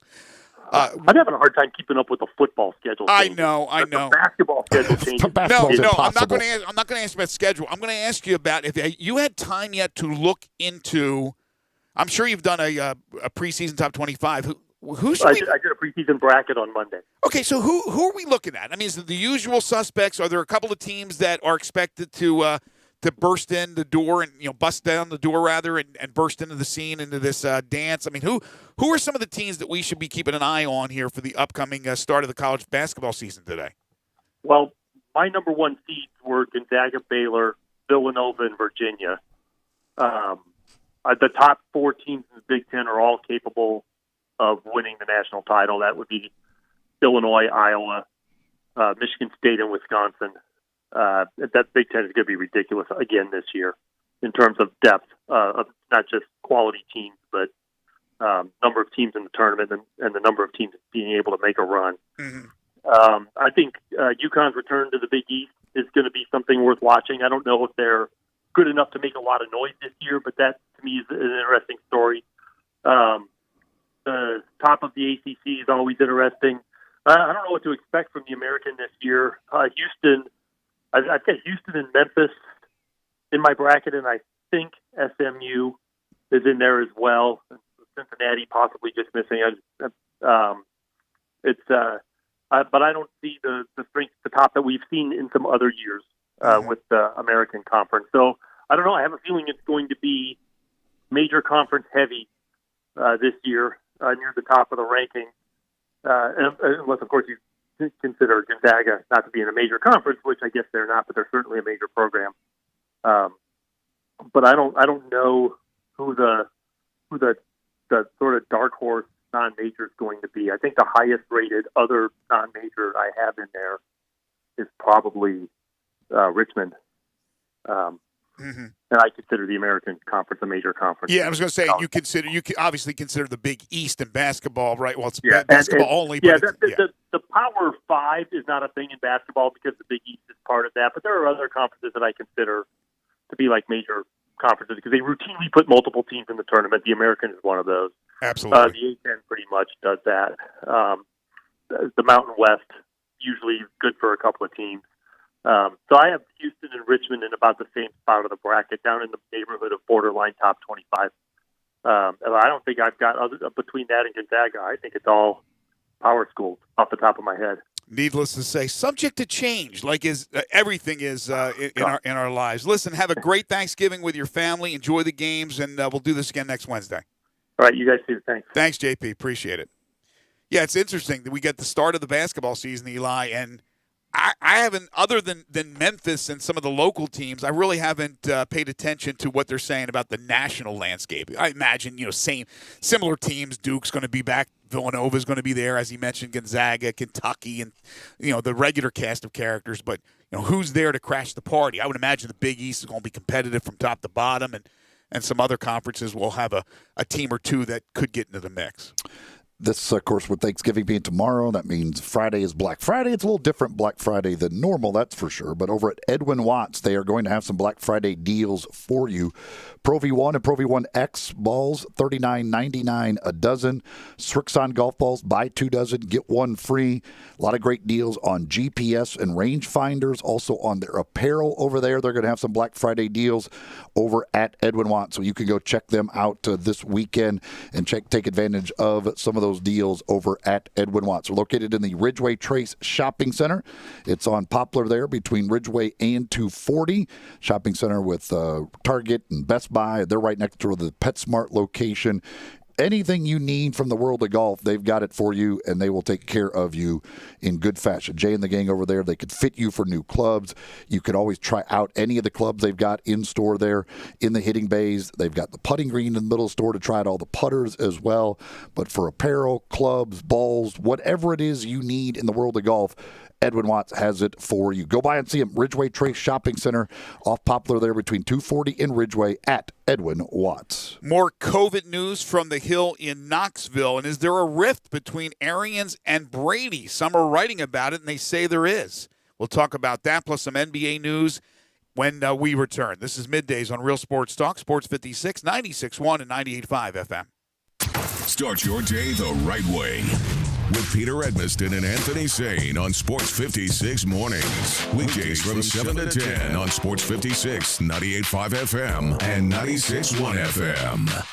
Brian Smith, we love the one and only Lexus dealership in Memphis. Thanks, Stats. The fall months are always the best time to shop for both new and pre-owned cars. We're right in the middle of model year end change. The 2020s have got to go to make room for the new 2021 models, and we continue to trade for the best pre-owned cars in the city, all makes and models. Service is one of y'all's hallmarks. Our award-winning service department is adhering to all socially distanced safety precautions. You can experience amazing at Lexus of Memphis at 2600 Ridgeway and online at lexusofmemphis.com. Hi, this is Jarrett Carter, owner of East Memphis Ace Hardware. I want to thank everyone in East Memphis and beyond who helped make our first year a success. So what makes us different? First, we carry local products from barbecue sauces, rubs, and seasonings to local sourced honey. And our garden center is supplied by local growers here in Shelby and Fayette counties. Some of our unique services include glass cutting, plexiglass cutting, and screen repair. East Memphis Ace Hardware has a full-time locksmith and state-of-the-art Duracell key fob replacement center. We make duplicate keys, and our locksmith service can rekey locks to match your existing home. East Memphis Ace Hardware carries one of the largest varieties of grills and grilling accessories, including Big Green Egg, Traeger pellet grills, Weber, and many more. And if you prefer to order online at acehardware.com, select ship to our store for free shipping. East Memphis Ace Hardware is proud to carry Benjamin Moore paint, Chip and Joanna Gaines branded Magnolia home paint, as well as Memphis' own Amy Howard furniture and hobby paint. East Memphis Ace Hardware is committed to customer service, and our selection of national brands is bar none. I want to wish everyone a safe and Merry Christmas from all of us at East Memphis Ace Hardware, corner of White Station and Quince Road. I Buy Houses, 901-406-1101. That's 901-406-1101. I Buy Houses. I Buy Houses will buy a house in any area, in any condition, and yes, it's guaranteed to close in 5 days. If you need to sell your home quickly, call 901-406-1101. If you've been through a divorce, if you lost your job, if you're tired of renters, I Buy Houses can get you your money quickly. I Buy Houses will buy your home in Shelby County, DeSoto County, Memphis, Bartlett, South Haven, Horn Lake, Olive Branch, anywhere and everywhere in between in any condition. And yes, they're open 24 hours a day, 7 days a week. I Buy Houses, 901-406-1101. That's 901-406-1101. Grab that pen, 901-406-1101. I Buy Houses. Good news. Southland Casino is now back open. That's right. The most spacious casino floor in the Mid-South is ready to welcome you back to the action with live blackjack, roulette, craps, and all your favorite slots. The action kicks off every day at 9 a.m. and rolls all the way till 5 o'clock the next morning. So what are you waiting for? Go ahead and make the short drive to Southland. We're ready for you. Must be 21 plus. Play responsibly. For help quitting, call 800-522-4700. Hi, this is Troy Fiveash, owner of Fiveash Roof Services. You've heard me talk about how we offer the best products, the best warranties, and the best services for years. Now let's talk about pricing. Pricing should never be the only reason you hire a contractor, but in today's world, pricing is always a consideration. So we suggest you get 2 or 3 estimates for your roof replacement from a reputable, licensed, and insured company, and then give us a call. If we can't beat your best price for a comparable roof system by more than $100, we'll give you $100. It's that simple. We are so sure we can offer you the best price, beating all other qualified companies, we will hand you $100 if we can't, and thank you for the opportunity. So give us a call. What's the worst thing that's going to happen? Make $100? Fiveash Roof Services, a proud supporter of Tiger Athletics and the official roofer of the Tigers home team. Fiveash Roof Services, fair, honest, and ethical. 367-0050 or memphisroofer.com. Fiveash Roofing is what we do. We're here for you.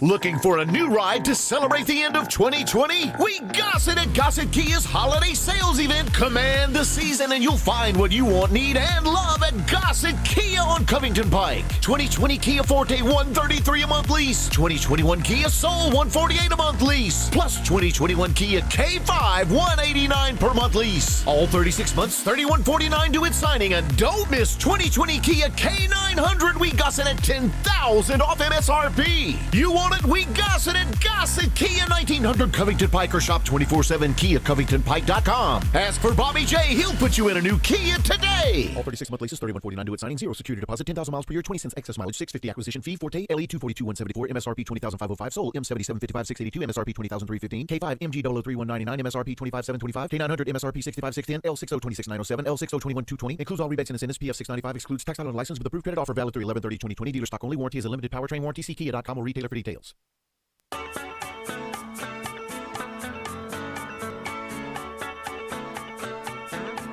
Now, back to Sports 56 Middays. This hour of Sports 56 Middays is brought to you by James Gaddis Jewelers at 4900 Poplar. Here once again are Greg Gaston and Eli Savoy. Tiger football report coming up in our next segment as we'll preview the Tigers and Navy. We're going to read some of your texts in just a moment. You can always text us at 67129, First Bank text line. 3 quick things, though, Eli, I teased before the break. Number 1, according to Blake Topmeyer at the Knoxville News-Sentinel, the Tennessee football team had a player test positive on Sunday's round of COVID-19, and Jeremy Pruitt, their head coach, said Wednesday there's some other players who are in quarantine for contact tracing. Tennessee not playing this week. They had the game against Vanderbilt postponed, and they will next play Florida on the 5th. And Pruitt said, we have some players in quarantine. I don't know the exact day that they get out, but there could possibly be some who missed the Florida game. From the NBA, Bogdan Bogdanović ends up going to Atlanta because Sacramento didn't match his deal.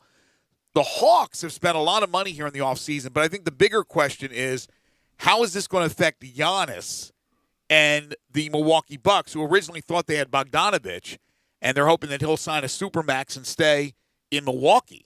But they lose out on this guy who is a really good player.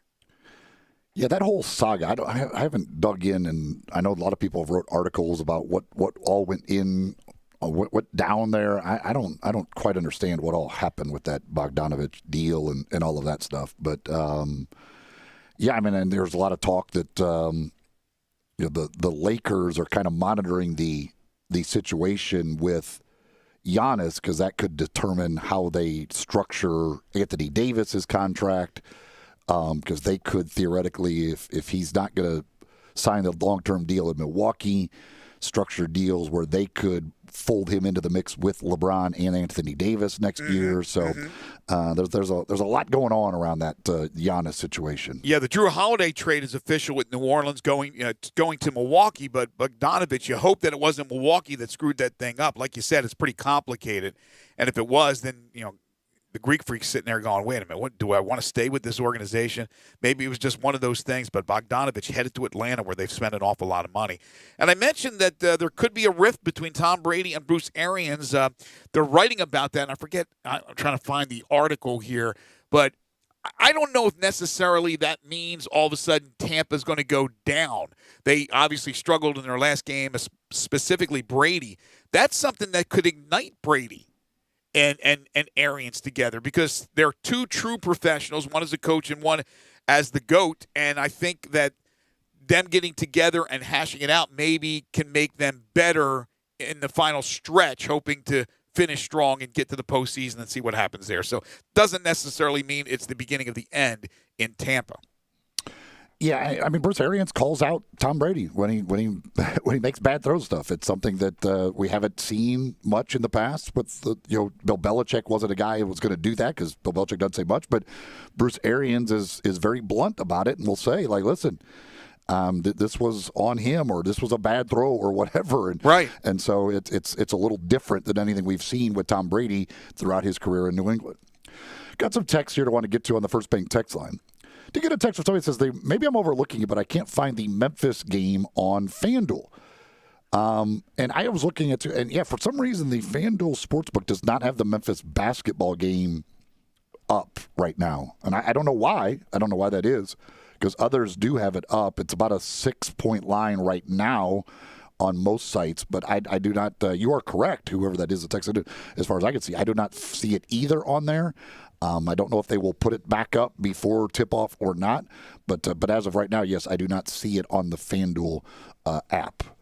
Talking about the Tigers and the whole situation with Boogie Ellis and that, Raider Corey texts in. He says, we're not privy to practices or what's going on behind closed doors. I was surprised Boogie chose to come back after being recruited by Blue Bloods, etc. By him tweeting pain, he was surprised by this development. I hope he's not disgruntled and puts his team first. Or it could mean Penny needs some firepower off the bench since they are thin. Yeah, I mean, and somebody else texted in and said, I believe that's a Penny recruit and partiality. Ellis is much, much better. I do think I would rather have Boogie Ellis in the starting lineup than Alex Lomax. But if the thought is we would rather have Boogie kind of coming off the bench, as Raider Corey pointed out, and just kind of turn him loose off the bench and be the offensive weapon off the bench, maybe that is the thought process. Well, if that's the case and he's all in on it, that's fine. I would love to see Penny talk about that after this particular game.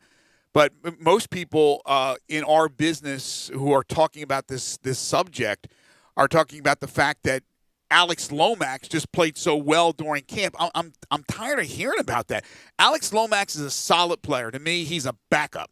And he has a ceiling, and he's reached the ceiling. I don't think he's all of a sudden become this great player that's like NBA caliber. I think Boogie Ellis has a huge ceiling, unless everybody and their mom missed this during recruiting. Because the thing is this, I mean, see, last year you knew coming off the bench you had Tyler Harris, who was going to come in and he was going to launch, and he was going to have games where he was going to be that offensive weapon. Sometimes he would shoot you out of it. Right. This year, you don't necessarily have that. I mean, if you're bringing Lomax off the bench and with that, you don't necessarily have that scorer to come off the bench. So maybe that is the thought, that Boogie Ellis is that guy. He can be our kind of instant offense off the bench because we don't have anybody else. if that's the thought and that's what they have decided and both are in, Penny wants it, Boogie says absolutely, then who am I to say anything different? So we really don't know the entire story, as Raider Corey said. Because if you've got, in the starting lineup, if you're starting Jeffries, you're starting Nolly, and you're starting DJ. No, I said Jeffries, Nolly, and Quinones. Where's your firepower coming from off the bench? Yeah, because and you think okay, and you don't have DeAndre Williams right now. Cissay's not going to be much of an offensive guy. You're not expecting much offensively from him. But those three guys, you're thinking that's our three scores. So okay, if we start Boogie, do we need 4 scores in the starting lineup and really not have any scorer coming off the bench right now, or are we better off letting Lomax be the distributor? We should be really good defensively with that lineup in there to start the game. Right. And then we've got Boogie to provide offense off the bench. And really because who else is that you got coming off the bench that you really feel like can be a scorer for you? You don't have it. And again, you don't have DeAndre Williams right now, and Lomax is a better defensive player. So it makes sense what you're saying. So if that's the case, I could buy into that. I just don't know if that's the case. Not going to be much of a scorer for you if he's coming there. But remember, we have Dandridge isn't much offensively for you. You're right. You're right, Eli. But this all stems from one word that Boogie posted today. All this talk today stems from that. Him saying pain. What does he mean by that? Is it painful that he's not starting and he doesn't like it? What does that mean? That's the thing. Yeah, and maybe he just has a pain. Maybe he woke up sore. Maybe he did. Maybe he just woke up sore. Woke up on the wrong side of the bed. Maybe it's a pain in the rear end to be up there and dealing with all the issues that they're dealing with. Yeah, who knows what he meant. So there's a lot of ways that it could. It's a lot of things that could mean. Any more texts? Trying to look here. Okay. We did get on Periscope Drew, who said, is Cincy getting screwed in the rankings and Coastal Carolina?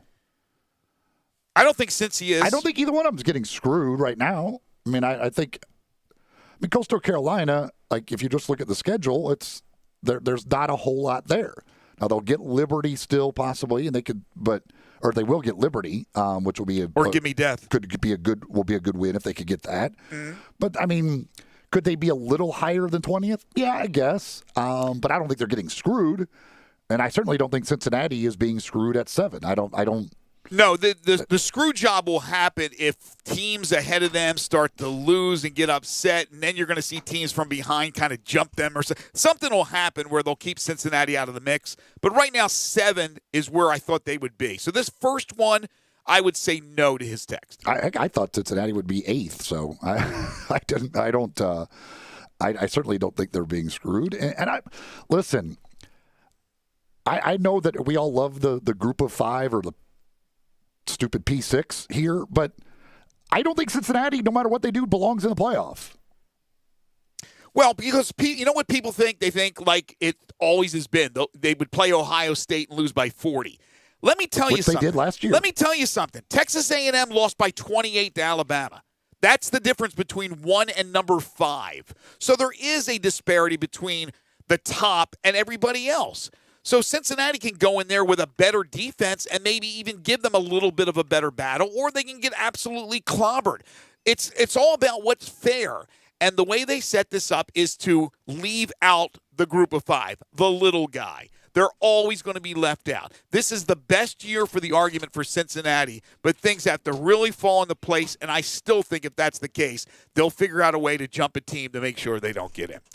Golf and Games Family Park. If you want to play like the pros without traveling the world, you can do it at Golf and Games Family Park, because you can go play virtual courses. Hey, we're all about the virtual world these days in this world we live in. So you could go over there to Golf and Games Family Park with the Top Tracer range system, play courses like Pebble Beach, St. Andrews, Spyglass, and more.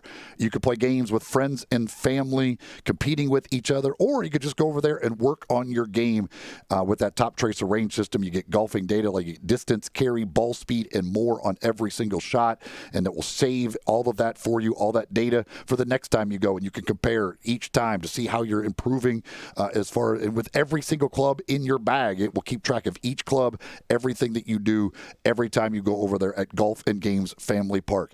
5484 Summer Avenue is the address.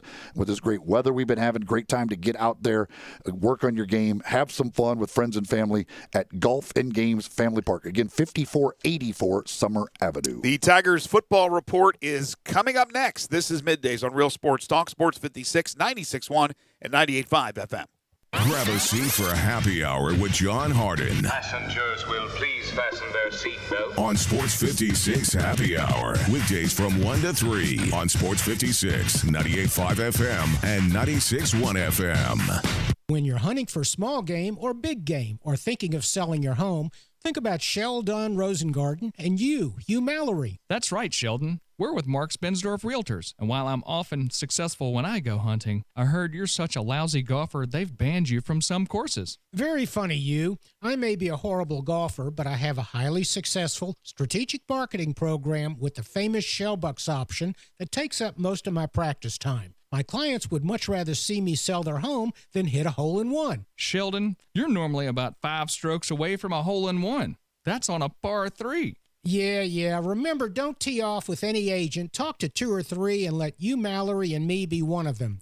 Remember what people often say, when you want the job done, call Sheldon. And Mallory Moves Memphis. That's Sheldon Rosengarten and you, Mallory, at 682-1868 or memphisrelocate.com. Do it now, 682-1868 or memphisrelocate.com.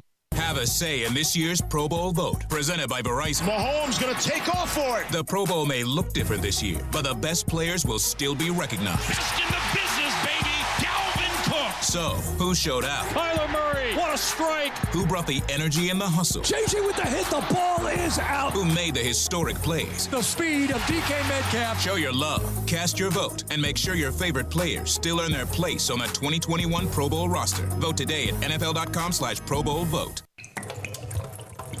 Water damage to your home or business can be an absolute nightmare. And the faster you remove the standing water, the faster you can prevent secondary damage. Landmark Construction and Emergency Services specializes in water extraction. They have been a trusted name in the Mid-South for over 20 years. They are a Memphis-based company ready to serve your needs with their 24-hour emergency response. They are always on call and will respond within an hour. They work with most insurance companies and are the official restoration contractor of the Memphis Tigers home team. Landmark Construction and Emergency Services can't prevent disasters in your home and at your business, but their water damage team will certainly respond quickly to minimize and restore the damage. Call 901-452-0390. That's 901-452-0390 or online at landmarkco.org.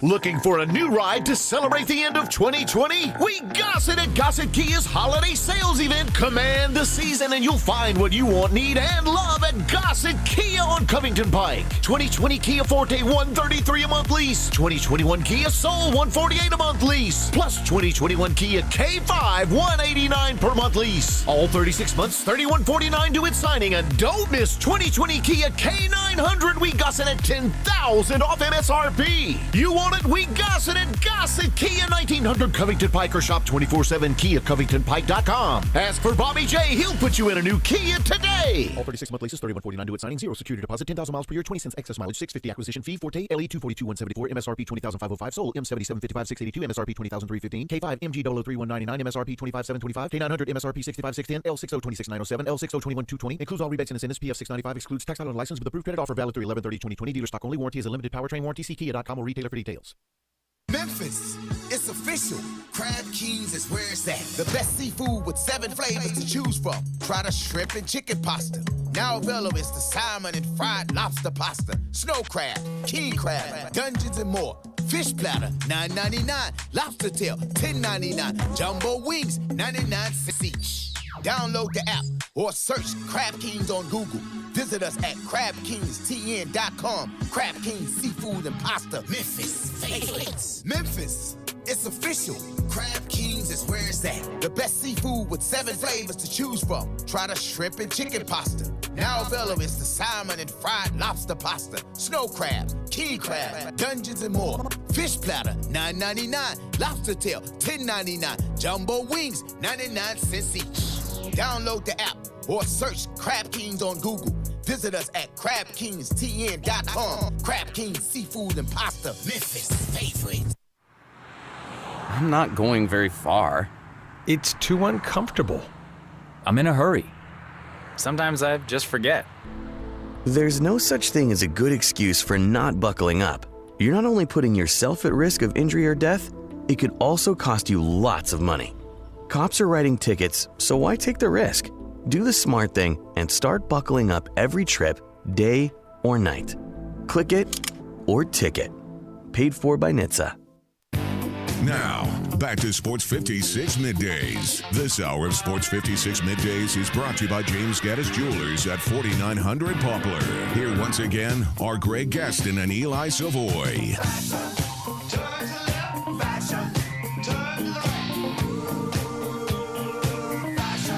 Well, the Brandon Lane prediction did come true. The Steelers-Ravens game has been moved to Sunday, according to multiple reports now. It was inevitable, Eli, after we talked about it on the show yesterday. I thought it was definitely something was going to happen with that game. The Ravens had nine players or coaches / staff members that had tested positive. The Eric Ebron is not very happy about it, apparently. Why? His tweet, he said, I'm not going to lie. What was I think? I'm not going to lie, NFL. This is BS. What part of it's BS? And he did not. He spelled out the BS all in capitals. so there you go. Boy, anyway, don't let Dabo react to it. Time now for our Tiger Football Report, brought to you by Crab Kings, Collierville Auto Center, Paradise Cafe, Ben Swanger Glass, Central Barbecue, A&J's Catfish Station, and Southall Cafe. The Memphis Tigers 5-2 on the year, 3-2 in American Athletic Conference play, will be at the Navy Midshipmen, who come in 3-4 on the year, 3-2 in conference play as well. 6 o'clock kickoff at Navy Marine Corps Memorial Stadium on Saturday night. It'll be televised on CBS Sports Network. Ryan Silverfield gets his first crack against Navy as a head coach, of course, going against the Dean of American Conference Coaches in Ken Niamontalolo, one of the longest tenured coaches in the country, in his 13th year now at Navy. Memphis coming off the 56-14 win over Stephen F. Austin on Saturday. Navy, meanwhile, well, it's been a while for them. They have not played in nearly a month. Their last game was on Halloween when they lost to SMU 51-37 for their second straight loss. The 28-day layoff, which it will be when they play this game on Saturday for Navy, actually ties Memphis for the second longest period between games for any team this year in college football. Of course, the Tigers had the 28-day layoff earlier in the season. Navy leads the all-time series 3-2. They are 2-0 at home against the Tigers. Last year, the Tigers knocked off Navy here in Memphis 35-23. Good note for the Tigers. They have won their last 15 games played in the month of November. Last time they lost a November game was in 2016 when they lost to USF. Remember that one, Gabe? Were you part of the team, 16? I was. That was the shootout. That was the shootout against USF. Yeah, that was the no call on the Anthony Miller PI in the end zone. Yes, that's right. That's the last November game that the Tigers lost back in 2016. Tigers offense now 9th in the country passing, 54th rushing. They're number 10 overall with 517.9 yards per game, and their 36.4 points per game is 28th in the country. Brady White, who didn't have to do a whole lot last week, threw for 269 and 1 touchdown. That 1 touchdown, however, did push him past Danny Wimprine for number 1 on the Tigers' career touchdown passes list. He now needs 509 yards to move into the top spot in career passing yards. That would also pass Danny Wimprine in that category. For the season, completing 61% of his passes, 2,397 yards, 23 touchdowns, and 6 interceptions. He's 5th in the nation in yards per game, and he is tied for 4th in touchdown passes this season. Calvin Austin, he picked up a school record last week as he had his 5th straight 100-yard receiving game, going for 173 in that game. Also added the punt return touchdown.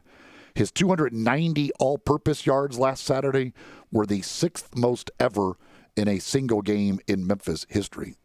Austin has been amazing, quite frankly, since Coxie opted out. And he completed a 2-point conversion pass. I mean, he has been just ridiculously good.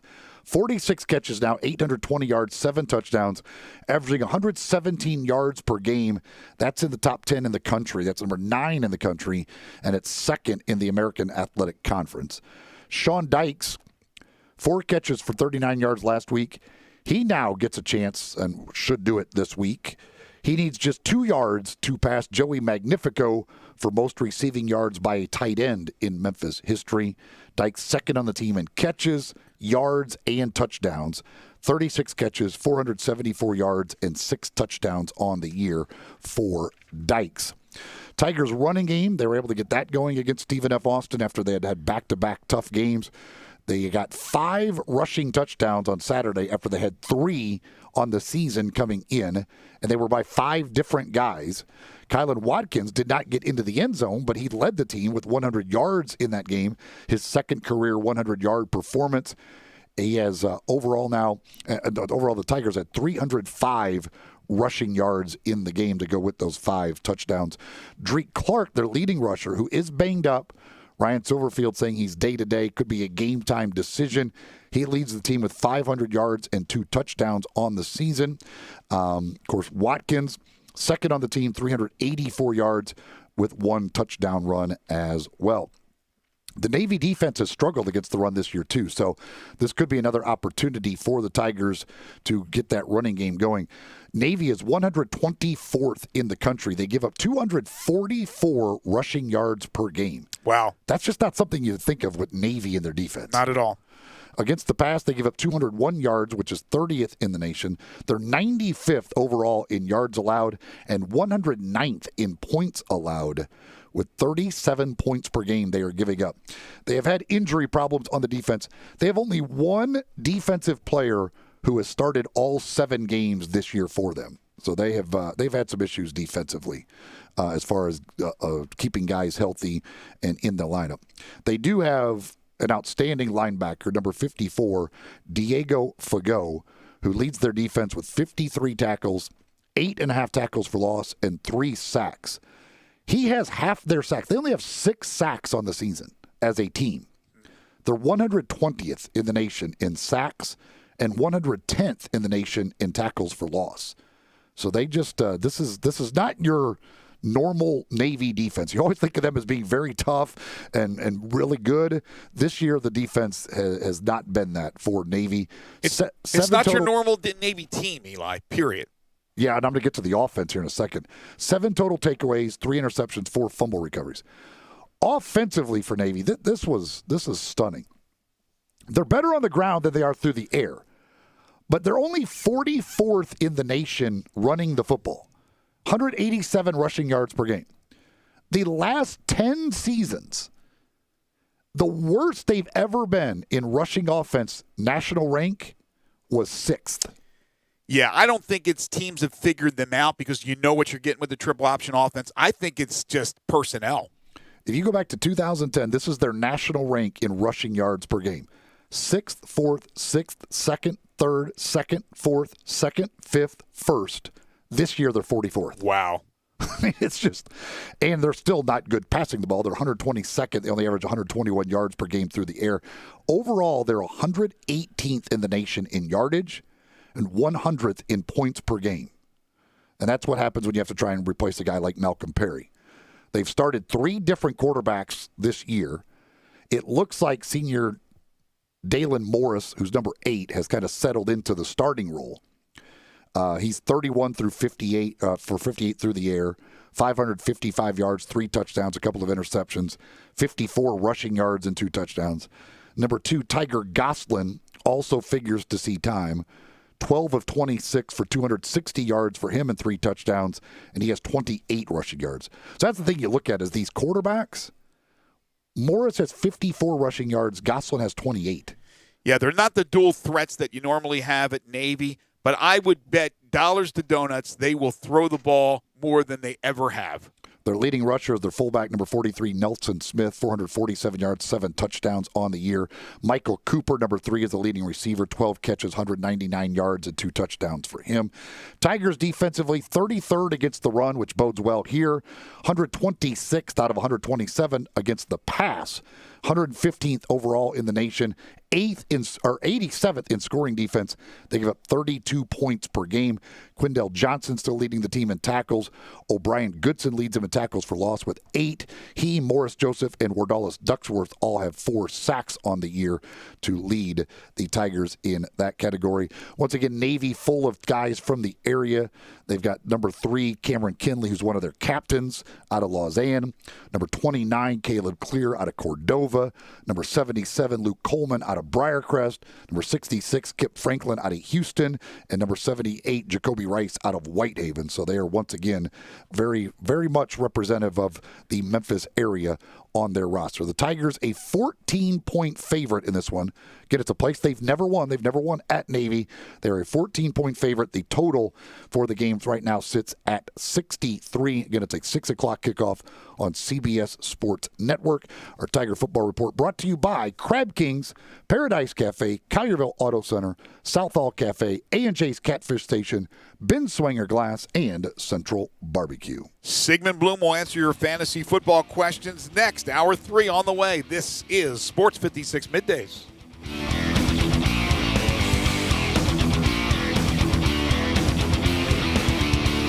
For over 8 decades, America's farmers have counted on the Little Red Tractor from Case IH, the Farmall, to help them make short work of their demanding chores.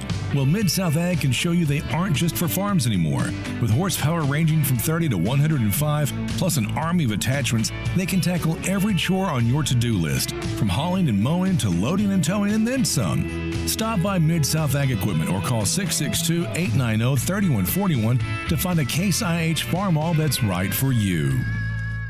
Did you know Prilosec OTC can stop frequent heartburn before it begins? Yep, I said before.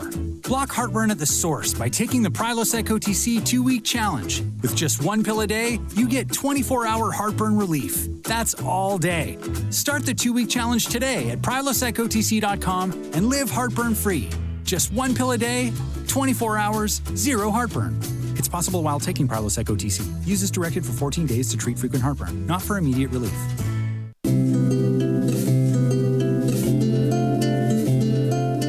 I'm a big fan of Town Village, and there is always something to do year-round. Nestled in the heart of East Memphis, located corner of Park and Cherry, is a beautiful residential neighborhood. Looking for a great place to retire, but you still have a very active lifestyle? Then visit Town Village. Only requirements that you're 55 plus. Prices per month starting at $24.50. The Gourmet Chef welcomes you to visit our restaurant and bistro. Package includes 3 complimentary meals per day, maid service, free local transportation, monthly coffee club, themed dinner parties, lots of fun. Visit us and call Daniel or Bo at Town Village Audubon Park at 901-374-7342. There's no place like home. Town Village Audubon Park. Progressive Motorcycle presents Road Wisdom from the Motor. Half man, half motorcycle. You grab life with both hands. And you grab your bike with both hands. Both hands.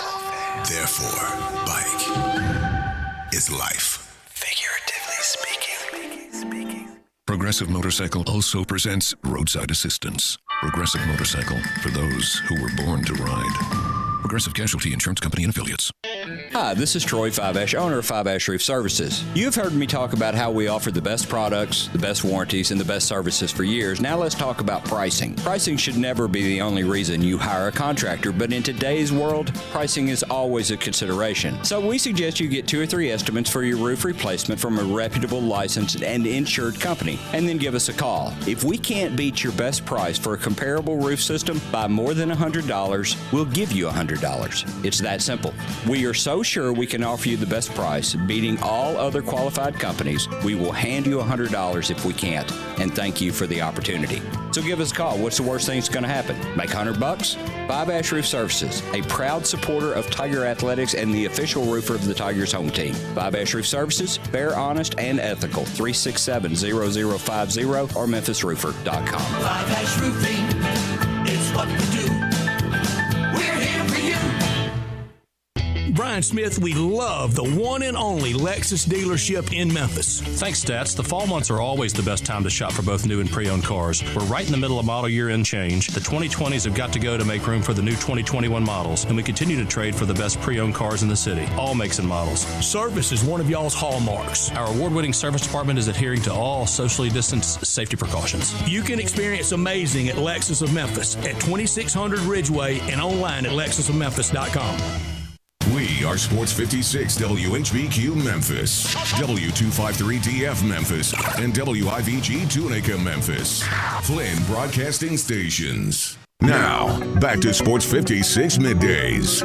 This hour is brought to you by East Memphis Ace Hardware at Quincy White Station. Here once again are Greg Gaston and Eli Savoy. I was a highwayman. Along the coach roads I did ride. Welcome back, everybody. 12:06 the time. Final hour for us today here on Sports 56 Middays. In fact, our final hour this week. No show for tomorrow or on Friday as of now, unless, of course, that football game gets postponed. What game is it Friday that will be on during our time slot? Texas, Iowa State. Texas and Iowa State. That game is still on the schedule as of now. Greg Gaston, Eli Savoy, Gabe Kuhn. We're in the Family Leisure Studios, where family and fun come together. Third hour of the program is brought to you by East Memphis Ace Hardware at 5143 Quince Road, right there at White Station, next door to Billy Hardwick's All-Star Lanes. Locally owned and operated by the Carter brothers. They do an outstanding job. Ace is all about convenience and service. It's about that personal human touch. You don't always get that at the big box stores. In fact, you rarely do. They have dynamic bilingual employees, fast service, competitive prices. They have a full-time locksmith on the premises with a state-of-the-art Key Center. They have exclusivity on the replacement Duracell key fobs program, so they'll beat dealer prices hands down, sometimes by 30 to 50%. East Memphis Ace Hardware is designed for the homeowner. They have a full variety of Benjamin Moore paints and the experts to help you choose the right colors. Ace can take care of any of your plumbing challenges. They can cut glass, including plexiglass, sharpen your lawnmower blades. They have a terrific garden center, the latest models of the Weber and Traeger grills, the Big Green Egg, which Eli recently purchased, air filters, light bowls. They can do screen repairs. Come to Ace for your home maintenance projects. Your neighborhood Ace in East Memphis for convenience, service, knowledge, and price. Phone number to call, 901-683-8688. If you have any questions, online at acehardware.com, where they offer free shipping. Open Monday through Saturday, 8 to 7. Sunday, 10 to 4. It's East Memphis Ace Hardware, third hour sponsor of Sports 56 Middays. Without further ado, it's time to talk some NFL fantasy football with Sigmund Bloom. Time to get all your fantasy football questions answered. Joining Greg and Eli is fantasy football expert Sigmund Bloom of FootballGuys.com. Get your questions in by calling 360-8255 or texting 67129. Here are Greg, Eli, and Sigmund. Sigmund Bloom from FootballGuys.com joins us every Wednesday to talk fantasy football. You can follow him on Twitter at Sigmund Bloom. Sig, I was all set, as everybody was, for 3 games tomorrow. Instead, there'll only be 2, so that's a little disappointing. It is disappointing, and I think that it's because it's an active outbreak for the Ravens that they want to keep both teams safe, and we'll see. We'll see if that changes the outlook for the Ravens' backfield. I know the Calais Campbell was one of the positive tests. Not really sure where this is going to end and who we're going to have in and out of lineup for the Ravens. And, the Steelers they had 16 games, so doing the math in my head, like 13 different opponents, really 14 different opponents, as COVID has now messed up their schedule twice. Yeah, the players are not happy. The Steelers players are not happy at all with this the situation, as they have another Juju Smith-Schuster tweeting about it, talking about they took their bye week away. Now they postponed this, so they don't get off days that they would have had. And they play next Thursday as well. Or no, the Ravens, play next Thursday. The Ravens play next Thursday. So the Ravens are put in a weird spot here, too. If this doesn't bring any of the other running backs back, Gus Edwards on Sunday against a very good Steelers defense, do you put him in there? I think so, just because he'll get the majority of the carries, and the Steelers should still be first and foremost focused on Lamar Jackson. We did see the Ravens had a lot of success against the Steelers, only team really that's had success against the Steelers running the ball. In the first matchup, the Steelers have gotten Tyson Alu and Mike Hilton back. They didn't have them, some parts of the run defense in that first game. But expect Edwards to get 15 or 20 carries and the first shot at those goal line carries. And the Ravens are basically, their backs against the wall in this one. So we should see their best effort after the Titans took them out in overtime last week.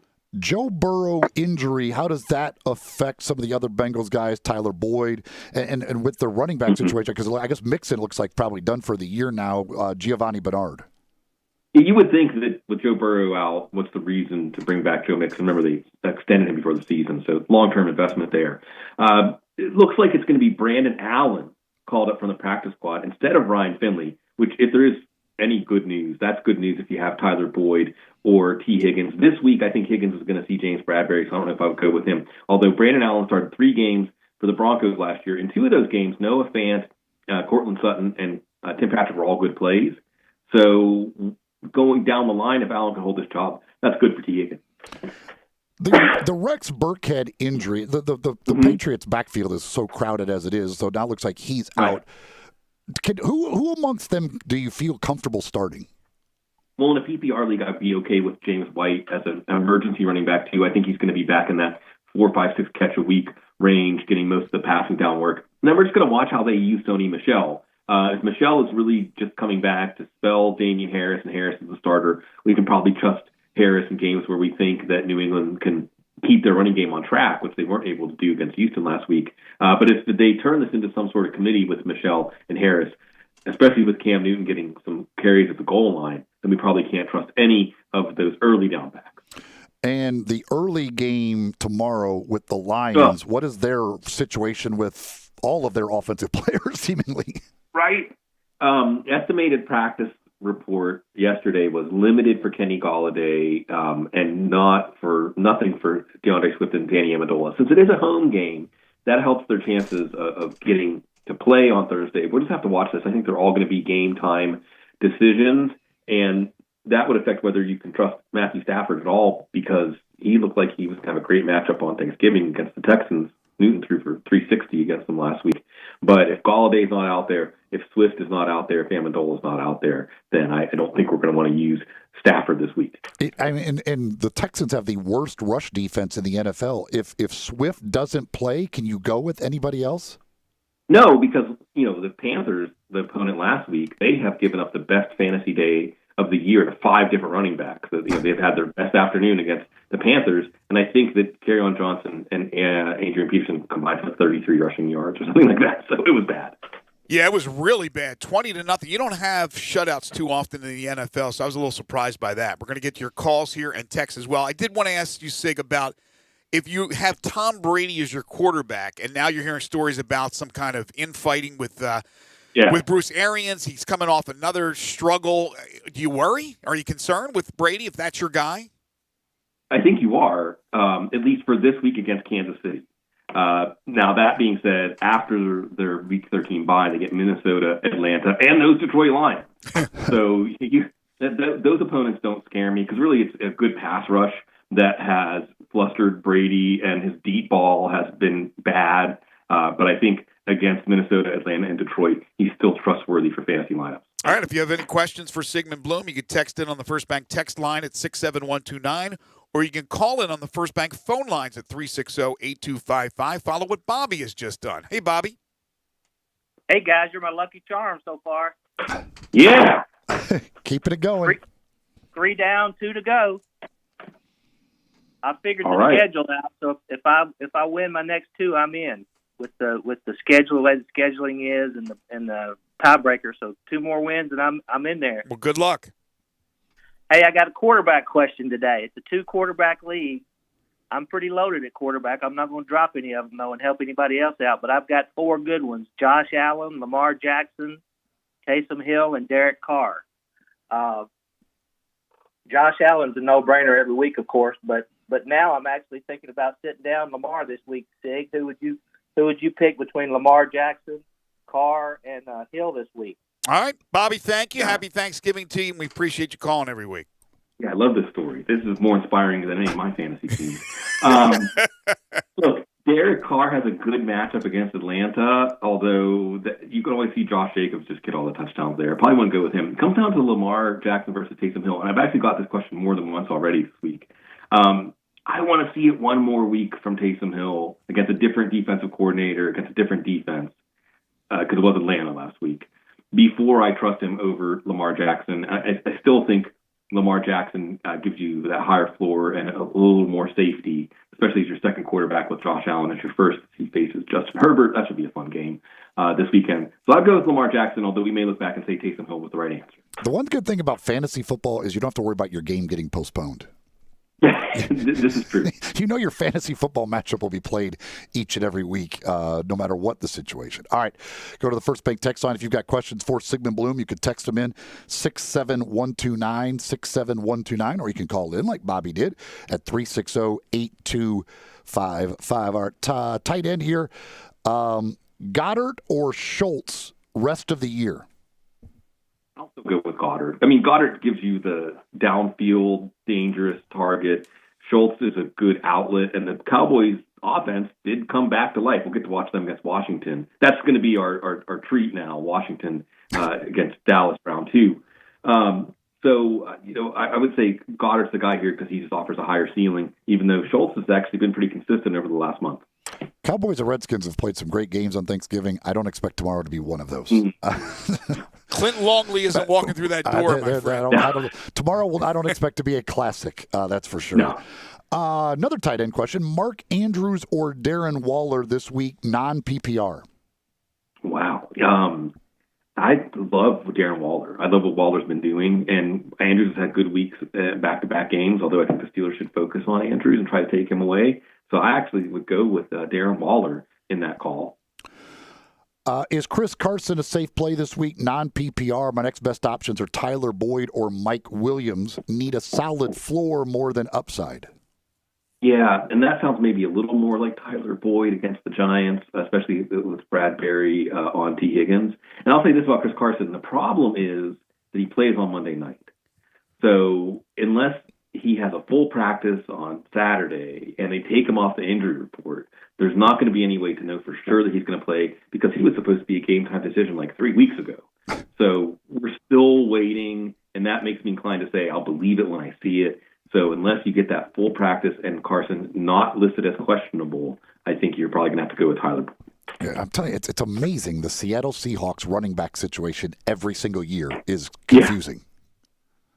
Yeah. Marshawn Lynch, stay by the phone. Hey, he was handing out turkeys in Hawaii. Yeah. I guess he's still in good shape. Since the guy left, they have every year they go through 14 different running backs. It's unbelievable how they can't keep a guy healthy. Another text says, I picked up Ahmed from Miami last week. Had to release Gallman because of bye week. Still have McCaffrey and Mostert and Davis. Should I keep Ahmed? I would probably prefer Gallman to Ahmed at this point. Just because Myles Gaskin should be coming back off IR the next week or two. Gallman has a great matchup against the Bengals this week. We saw Washington have a lot of success running the ball against them last week. I think that they should be able to be in control of that game. So Gallman is the better play. I do think we're going to get Mostert back this week, and we'll probably see McCaffrey back after the bye in week 14. So you do still expect to see McCaffrey again this year? Yeah, he's going to practice. He practiced today with a red non-contact jersey. So I think that reconditioning, getting him back up to speed this week, then the bye to make sure that shoulder is as healed as it's going to get before they bring him back in week 14. All right, a couple of back-to-back questions here with opposite scenarios, which is funny from different people. If Eckler is out, do you prefer Balaj or Gurley this week in PPR? Balaj. I just think with Atlanta, if they fall behind, then that's going to take away Gurley. I think with Balaj, we saw him getting 5 receptions last week, so he stays involved. I don't think we're going to see Eckler this week. Again, when these players are out for more than, say, 2 weeks, that first week back is just to recondition, get back into football shape, ramp up. I think we have a good chance to see Eckler next week. And then another person texted in, says, if Eckler is back this week, do you prefer Davis, Gurley, or Eckler in a PPR? When he's back in my lineup. But again, I don't expect that to happen. I think the answer here is going to be Davis and not Gurley. But we'll watch that to see if Eckler ramps up to a full practice by the end of the week. The Davis, I mean, it's amazing that Davis continues to just put up numbers each and every week. When McCaffrey is out, Davis produces. He's running hard, and even though last week P.J. Walker didn't feed him as a receiver, it looks like Teddy Bridgewater is going to be back, which is good for his reception numbers. They're facing Minnesota. You saw that Dallas Cowboys offensive line all of a sudden open up big holes for the running game. That has been a while since we saw that. So that all bodes well for Mike Davis this week. Oh, and the Curtis Samuel for them, do you have to start him every week now? It seems like 3 out of the last 4 weeks he's been a good play. So just the sheer numbers say go with him, especially in a matchup like Minnesota. Like we talked about the Dallas-Washington game. We'll have a better idea by the time Carolina and Minnesota play. Was that Dallas's offensive line and offense is actually going to be okay with Zach Martin at right tackle? Or is that just that Minnesota's defense is young and they're rebuilding and everybody's going to have a good day? Tell everybody about footballguys.com. Yeah, we got some mid-season discounts to help bring it home. Or my show's free, the Audible, 8 episodes a week. Our Newswire is free. We've got a lineup dominator, waiver wire dominator app to help you with your in-season moves. And just we think about fantasy football a lot because we know you do too, and we'll help you along the journey. Even while you're eating turkey, he's going to be thinking about a lot of NFL tomorrow since we got 2 games. Unfortunately, not 3, but we have 2. He is the one and only Sigmund Bloom, footballguys.com. Sig, have a great Thanksgiving. We'll talk to you next week. Enjoy. Thanks for the opportunity, guys. Take care. Corky's Ribs and Barbecue. Some people don't eat turkey on Thanksgiving. Some people eat, barbecue, ribs, anything, right? It's not always turkey, although my preference on Thanksgiving is turkey. But Corky's Ribs and Barbecue is the Memphis staple for over 30 years, voted the #1 barbecue joint in Memphis 22 times. Delectable barbecue. Fired up in Corky's hickory and charcoal pits, incredible ribs, beef, pork, and chicken, amazing sides, and their world-famous onion loaf. They have 4 Mid-South locations on Poplar Avenue in East Memphis, Poplar Avenue in Collierville, Germantown Parkway in Cordova, and Goodman Road in Olive Branch. And how about this? Order the ultimate taste of Corky's and get a free rack of ribs. You place your mail order, you put sidelines in the promo code, and you got yourself the ribs. So you're going to get the barbecue, the ribs, the barbecued baked beans, Corky's sauce, the dry rub seasoning, and a pie for dessert, all for just $99.99. Again, you do that via mail order, put sidelines in the promo code for the ultimate taste of Corky's. You can carry out, dine in, or have Corky's cater an event. Shop online and have Corky's deliver their delicious barbecue anywhere in the United States. Corky's gift card makes a great gift. How about that in your stocking over Christmas, right? A nice little Corky's gift card. Corky's Ribs and Barbecue, open for lunch and dinner 7 days a week. Well, what's next? You know it. It's 5 favorite songs. Today we're talking about songs with the word cool or cold in the title of your song. If you haven't texted in yet, please do so. First Bank text line 67129, or if you're watching us live, you can message us with your lists of songs. Sports 56 WHBQ on Twitter, Facebook, YouTube, Periscope, and Instagram. Again, that's at Sports 56 WHBQ on all those social media platforms. It's 5 favorite songs. It's next. This is Sports 56 Middays on Real Sports Talk, Sports 56 96.1 and 98.5 FM.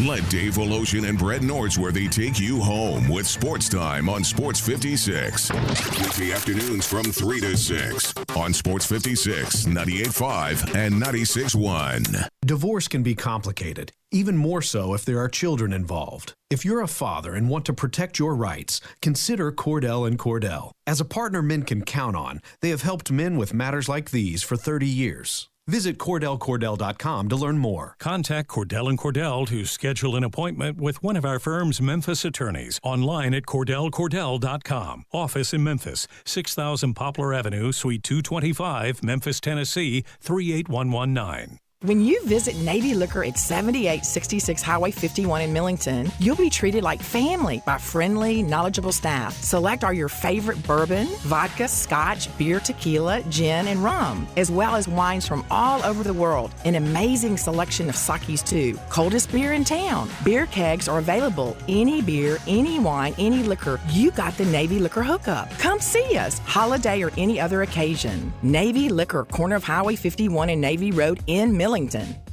The holidays are just around the corner. Have you heard what James Gaddis Jewelers is doing? Everything. James Gaddis has everything for your family, friends, and loved ones. A tremendous selection of diamonds and jewels, gold and silver, and more. Lots of watches, tons of custom-made jewelry, diamonds, fine gemstones, bracelets, necklaces, so many choices. Romantics will love the one-of-a-kind estate and vintage jewelry. And with the experts at James Gaddis, pick out the most dazzling and beautiful diamond, bridal and engagement rings, plus 2 repair experts for fine watches and jewelry. You can find everything to fit your style and budget with layaway and financing available. James Gaddis, a Memphis tradition, local and family owned. Whatever your holiday dream, make it come true at James Gaddis Jewelers, 4900 Poplar. Be sure to listen for the Memphis Sports Fact, brought to you by James Gaddis Jewelers each Monday and Friday on Sports 56 Middays. When you are in need of quality jeans, shirts, and boots, think Frontier Western Store in Olive Branch. Frontier has thousands of square feet of merchandise at everyday low prices. Tons of jeans by Carhartt, Wrangler, and Ariat. Whether you're after classic denim jeans, dungarees, or work pants, you'll find it among Frontier's amazing selection of stylish modern fits. Flame-retardant jeans and shirts now available as well. Colder weather is on the way and Frontier is prepared with overalls, coats, and fleece jackets. Hundreds of jackets and coats in stock by Ariat. Inventory may be scarce this year, so come in today to grab yours while it's in stock. Don't forget the boots. Frontier boasts dozens and dozens of styles of boots. Work, dress, or play, come try on all the latest boot trends, as well as proven classics, Ariat, Durango, Dan Post, and many, many more. You are guaranteed to find your next favorite pair at Frontier. Frontier Western Store, 5880 Goodman Road in Olive Branch, or shop online 24/7 at frontierwesternstore.com. Family owned and operated since 1967. Buy your next car or truck at Streamline Auto Smart. Your next smart decision. All credit welcome. Drive off in your new, low-mileage, pre-owned car or truck. From low-end cars to the most luxurious sports car. Ask about the 48-hour vehicle locator. Let Streamline Auto Smart do the looking for you. Close your deal within 1 hour. No waiting. It's quick and easy at Streamline Auto Smart. Your next smart decision. 2558 Mount Moriah. Call Streamline Auto Smart, 901-235-8845. Your next smart decision.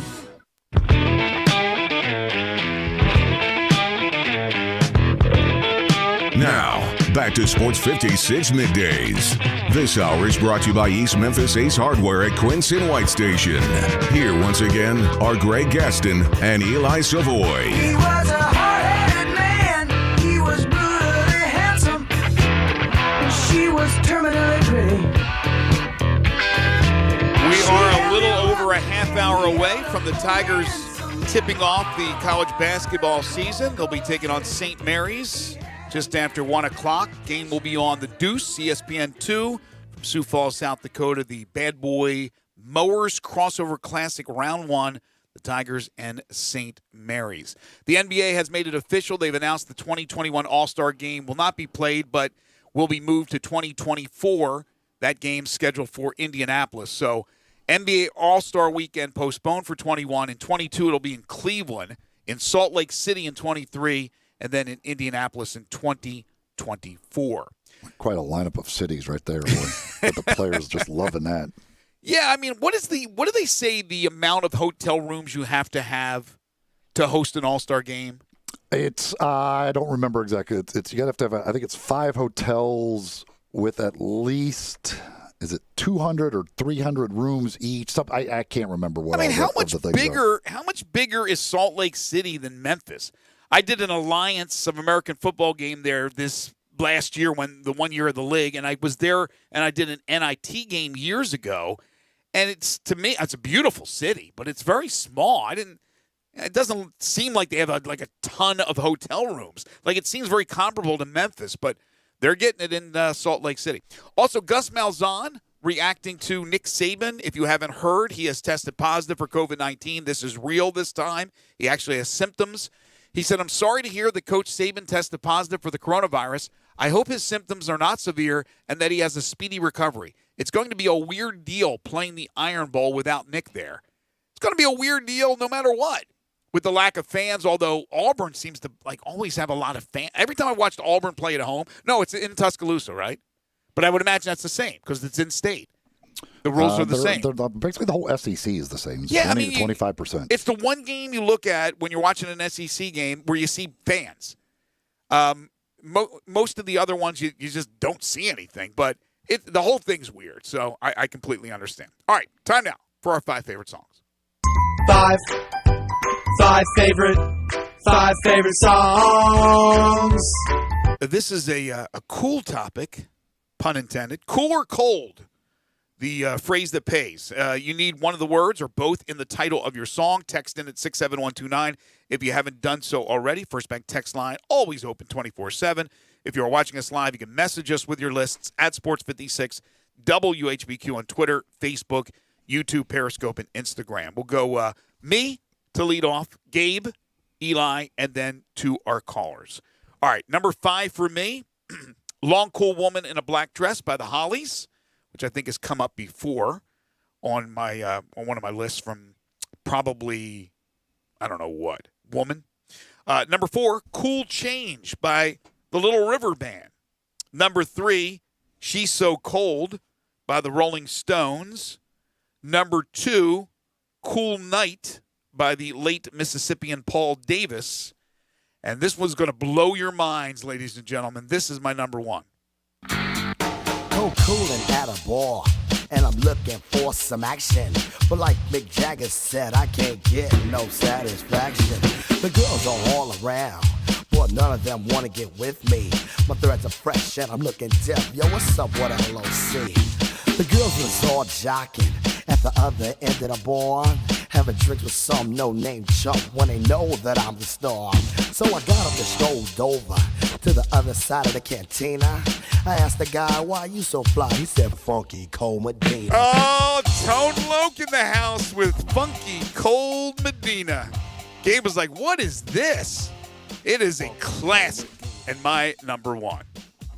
Wow. How about that? 80s rap doesn't do it for me, guys. Did not see that coming as your number 1. When it all began, baby. When it all began. That was a song that we loved working at the TV station in Tennessee. No, Tennessee. In Maryland, excuse me. Back in the 80s. Oh, we enjoyed that song. All right. Who did I say is next, Gabe? I'm next. Okay. I think I can handle that. All right. I will not have Funky Cold Medina on my list. 5. But I will have some Dolly Parton. I will have some Dolly Parton. Baby, It's Cold Outside at number 5, Dolly Parton. 4, Colder Weather by Zac Brown Band. 3, this is a newer song, Cold by French Montana. 2, Long Cool Woman in a Black Dress, The Hollies. And number 1, we have a Foreigner sighting. You never take advice. Someday you'll pay the price. I know. I've seen it before. It happens all the time. You're closing the door. You leave the world behind. You're digging for gold. You're throwing away a fortune and feelings. But someday you'll pay.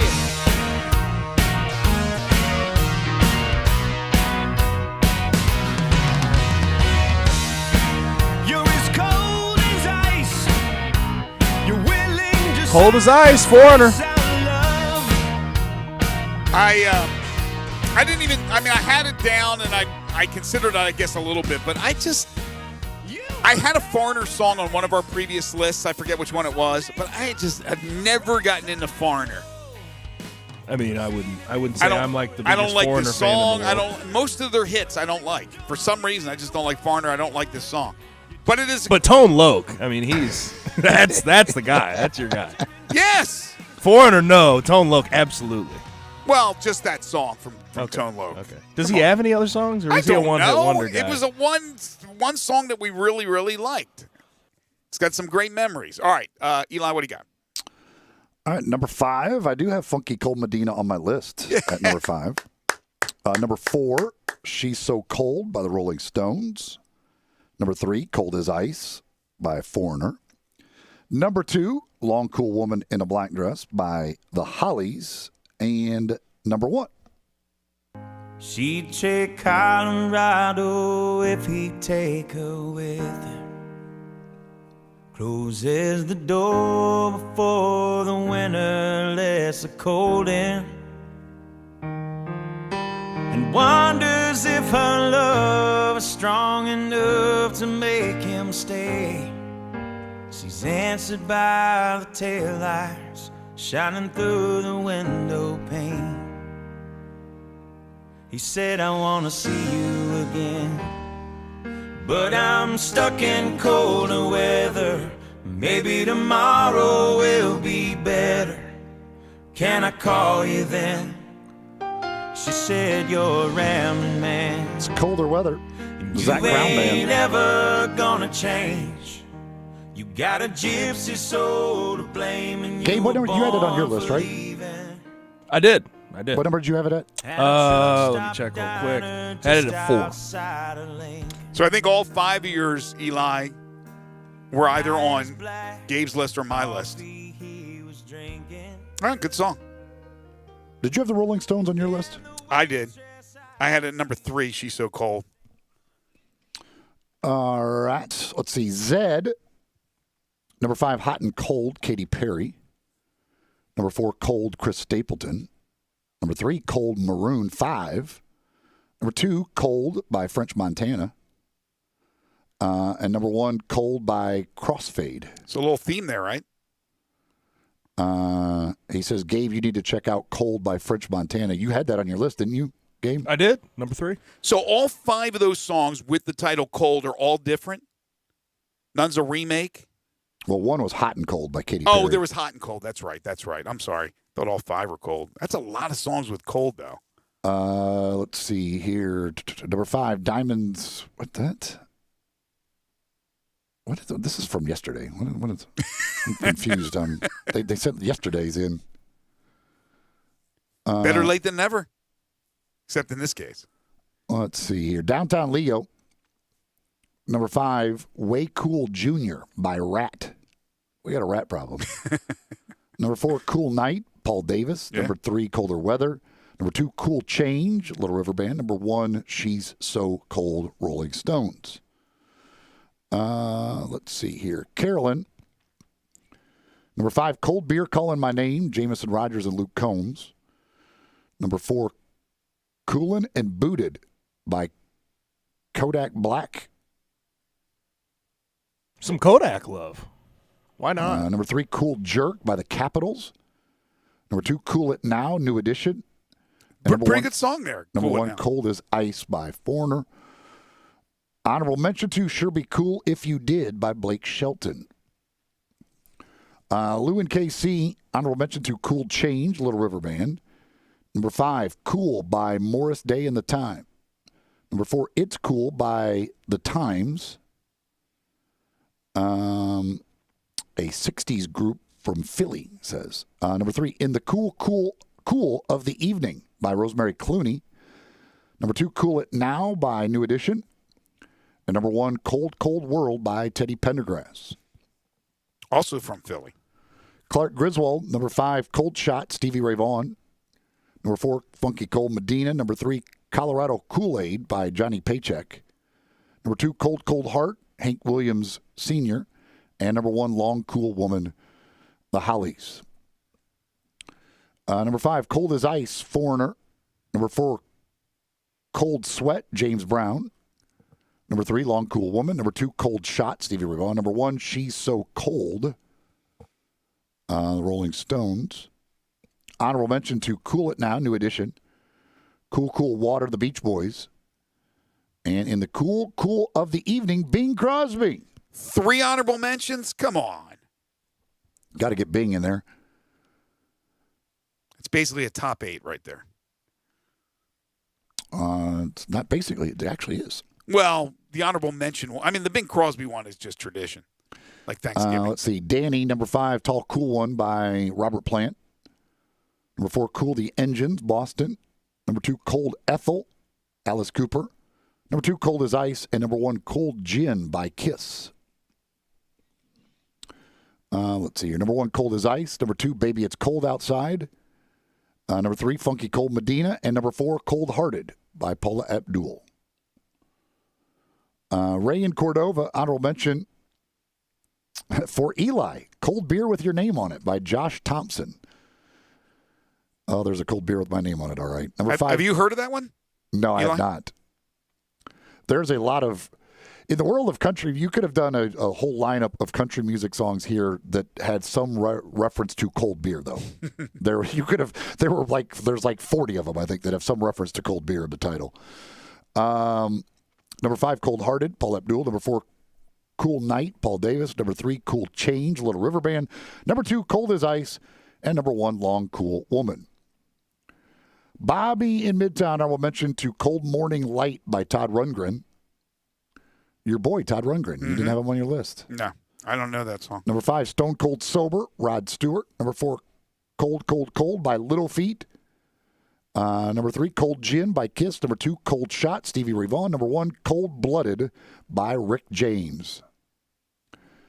Let's see. Number 5, Baby It's Cold Outside, Dolly Parton. Number 5, She's So Cold, Rolling Stones. Number 3, Funky Cold Medina. Number 2, Cold as Ice. And number 1, Cold Shot, Stevie Ray Vaughan. Honorable mention to what? Honorable mention to Britney Spears, Hit Me Baby One More Time for the video.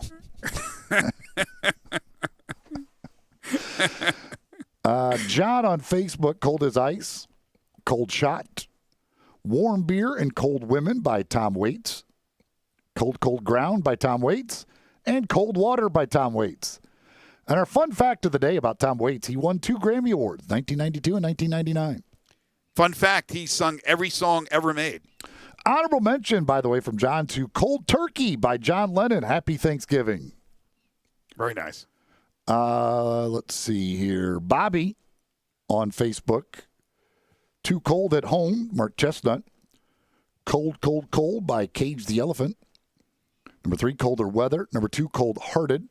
And number 1, Red Cold River by Breaking Benjamin. Honorable mention to In the Cool, Cool, Cool of the Evening by Lawrence Welk. And let's see, I believe that is all of them. Okay, so no middays, well, no shows tomorrow here on Sports 56, and no show Friday. So what is the topic that you're going to have in play for us for Monday? Way ahead. Gives you plenty of time to look up and do your due diligence. Monday is the word don't. Don't. Ooh, got to be a few of those. All right, don't for Monday. That's your, can't even say weekend, your extended weekend assignment for our 5 favorite songs. I mentioned earlier the passing of Diego Maradona, one of the greatest soccer players to ever play. And another one who many think is the GOAT, Pele, responding on Twitter. I don't know how old Pele is now. My gosh. He said, "What sad news. I lost a great friend and the world lost a legend. There is still much to be said, but for now, may God give strength to family members. One day, I hope we can play ball together in the sky." Ooh, sad. But that's from Pele responding to the news of the passing of Diego Maradona. When we return, our final segment. Is it Pele or Pele? I say Pele. It could be Pele. I hear that's one of those names not that I hear it that often, but it's always pronounced differently, it seems like, every time I hear it said. Well, in the 70s, growing up, and I wasn't a big soccer fan, but I played soccer, and they had the New York Cosmos. And so I remember having a New York Cosmos shirt, and Pele was one of their big free agent acquisitions, along with Giorgio Canaglia and Franz Beckenbauer, and Shep Messing was the goalkeeper. And I always thought it was Pele, but it could be Pelé. Growing up, I always heard it as Pele, but then I don't know anything about soccer. I obviously never got to I don't watch him play or anything like that. So, but then later I always heard people saying Pelé, and I was like, oh, maybe I've been saying it wrong my whole life. I don't know. I do not know for sure. Well, the other one is I say Maradona. Some people say Maradona. So I mean, it's just maybe one of those deals like Calipari. One way's right, but if the person doesn't come out and say, come on, it's pronounced it this way, then you never know and you get mispronunciations. Fleet Feet, the place to go to get all your running needs, especially shoes. That's a very important part. If you're out there running or working out, you want to make sure you have shoes that are right for you, and the folks at Fleet Feet will do that. They'll get you fitted in shoes just right for you based on the way you run or walk, and they can do that at either one of their 2 locations.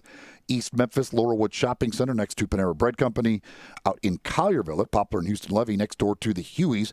That's where you'll find the 2 locations of Fleet Feet. They're all about runners in there. So if you've got questions or things, if you're maybe just trying to get into running or starting running, they can answer that. They're all runners. They're all about the runners at Fleet Feet. So go by and see them at either one of those 2 locations for any gear that you need. They've got you taken care of at Fleet Feet. We'll put a wrap on the week with one final thing and a few other tidbits before we head on out for Thanksgiving Thursday. This is Middays on Real Sports Talk, Sports 56, 96.1 and 98.5. We are Sports 56 WHBQ. Listen to us daily on AM 560, 98.5 FM, and 96.1 FM. Hey, Tiger fans, this is John Stacy of the Wolf Chase Honda Blue and Gray Show. You can hear Drew Barrett and I talk Tigers with Tigers every Sunday at 5 right here on Sports 56, 98.5 and 96.1. You never know which Tigers great we'll have in the studio with us either. We'll get them to call in, too. We are your go-to show for Memphis Tigers football. We are the show to talk Tigers with Tigers. That's the Wolf Chase Honda Blue and Gray Show right here on Sports 56, 98.5 and 96.1. Mount Moriah Auto Sales. What sets them apart? Great selection, quality, high-end to low-end cars, and low mileage. Mount Moriah Auto Sales is under new management. Ask for Emmett or Steven. Check out their great selection of cars or trucks. Choose from Dodges, Jeeps, Fords, GMCs, Infinitis, Porsches, Range Rovers, Lexus, Mercedes, BMWs, even Bentleys. Mount Moriah Auto Sales also has a great service department with 12 bays for everything from oil changes to alignment to new tires. Go to MountMoriahAutoSales.com. Pick out your like new car or truck today. Mount Moriah Auto Sales, right on the corner and right on the price. Hey, sports fans, you already know about the great steaks at the Butcher Shop Steakhouse, a Memphis tradition since 1981. They specialize in hand-cut aged beef right over that hickory charcoal. But did you know the Butcher Shop also has great seafood items, from fresh Atlantic salmon with dill sauce, pan-seared red snapper with sautéed shrimp and Cajun cream sauce, Canadian cold water lobster tails, crab stuffed shrimp, homemade lump crab cakes, and a whole lot more. Oh, and don't forget the Fresh Burger Fridays for only $8.95. Come in, enjoy a fantastic dinner at the Butcher Shop. If you need a great private party, the Butcher Shop is your place. 6 different private rooms, seating from 12 to 250, all equipped with audio-visual. Rehearsals, business dinners, lunch, and weddings. You call the Butcher Shop at 901-757-4244. Or you can visit the website at butchershop.com. Just drop in, 107 South Germantown Parkway. Get in the zone, AutoZone. Welcome to AutoZone. Dealing with battery problems? We can help you out and get you ready for the colder weather ahead. Let's start with a free battery test. If you just need a free charge, we can help with that too. And if it's time for a new battery, we've got replacement batteries that fit your needs, starting at just $79.99. That's what makes us America's #1 battery destination. Claim based on data from the NPD Group 2019. Get in the zone, AutoZone. The Black Friday sales event is on at Gossett Chrysler Jeep Dodge Ram Fiat on Covington Pike. And we're going to blow you away with what you save. 2020 Jeep Renegade Latitude 4-wheel drive IAHS top safety pick. We Gossett at $20,736 or $259 a month. Or power up your game in a 2020 Dodge Charger, $24,320 or $299 a month. And get rammed up in a 2020 Ram 1500 Tradesman Crew Cab 4x2, $29,656 or $396 a month. And 2020 Jeep Grand Cherokee Laredo 4x2, $29,878 or $398 a month. Drive past the rest. Come to the best. Gossett Chrysler Jeep Dodge Ram Fiat 1901 Covington Pike. Online, GossettMotorCars.net. If you want it, we got it at Gossett Motor Cars. plus finance through Chrysler. 3,500 cash down. 75 months at 4.11 APR. Renegade LPM 02132. MSRP 26,580. Charger LH 167,053. MSRP 31,490. Tradesman LG 293,329. MSRP 37,855. Cherokee LC 403,192. MSRP 35,495. Includes all rebates and incentives. PF 695. Excludes tax title and license. See dealer for complete details. Offer valid through 11/30/2020 with approved credit. Dealer stock only. Now, back to Sports 56 Middays. This hour is brought to you by East Memphis Ace Hardware at Quincy White Station. Here once again are Greg Gaston and Eli Savoy. So you think you're a Romeo, playing a part in a picture show. We'll take the long way home. Another one of our terrific sponsors is Platinum Jewelers, the jewelers of the stars. Who wears jewelry from Platinum and endorses it? You've heard the commercials with Jaron Jackson Jr. and others, D'Angelo Williams, Anthony Miller, Mike Miller, Joe Theismann, just to name a few. But you don't have to be a Memphis sports star to wear jewelry from Platinum. Platinum is something for everyone. They specialize in bridal engagement rings and can customize what you're looking for, even from a photo. Of course, we got the holidays coming up, and jewelry makes a great Christmas gift. In addition, Platinum Jewelers has a huge selection of pre-owned Rolex watches and other luxury brands, plus earrings, bracelets, rings of all types, a wide variety. They'll also pay top dollar for your gold, diamonds, and Rolexes. They can appraise your jewelry. They also do repair work, your one-stop shop for all your jewelry needs. Platinum has been serving the greater Memphis area for over 20 years. 2 convenient locations at 9387 Poplar Avenue. That's in Germantown. It's right next to the Fresh Market, and 545 Perkins Extended at Poplar in East Memphis. You can call them at 901-907-0626. Make sure to follow them on Facebook and Instagram. When you go visit them or when you call them, say hi to Preston Hudson and tell them you heard it here on Sports 56 Middays. It's Platinum Jewelers, the jewelers of the stars. All right, so please name everything that's in the photo behind you, Eli. See if you can name every single thing that's on that Thanksgiving table. Oh, gosh. Gabe, you can help out too. Turkey. That's an easy one. It's a given. Pie. What kind? Looks like pecan, right? Yeah, I think it might be terrible pecan And pie. is it pecan or pecan? Pecan pie. Pecan pie. Is that? I don't know. Is that like? What the heck is that? Right there. Is that carrots? I don't know what that is. See, at first I thought, is that salmon? But then nobody eats that during Thanksgiving, or is it a part of the turkey? But it may be braised carrots, which you never see, like the big giant carrot, though, like Bugs Bunny eats. Are these? I don't know what those are. Yeah, what is that thing? Is that some kind of pear, or is that is that like a baked potato that's really got a lot of butter on it, where it turns it kind of yellowish? That's right over here where you're leaning toward is kind of some string bean or green bean casserole, right? Yeah, it looks like there's a couple of here and here might be a couple of different. Yeah, that may be peas up there, or some kind of spinach. This or down something. here, I think looks like some potatoes, maybe. Mm-hmm. I think it's potatoes. Cut up potatoes. Anything that you guys like on Thanksgiving that's a little bit out of the norm on your table? I need three. Basically, I need three things. I need turkey. Mm-hmm. I need stuffing or dressing, however you want to call it. Right. And I need mashed potatoes, and I need gravy covering it all. Yeah, I mean, I'm with you. I need rolls though too. I like the rolls are a necessity. Rolls to soak up the gravy post is perfect. But if I don't if I have those three things, I'm good. I don't need anything else. What about desserts? I like apple pie, but nobody ever has it when I swear my wife never makes it. I'll eat some pumpkin pie or whatever, but I do not need the desserts at all. I'm not a big dessert person, but if there's pumpkin pie, I'll throw a little Cool Whip on there and go to town. Cool Whip, few little nuts, like walnuts on there. Yeah.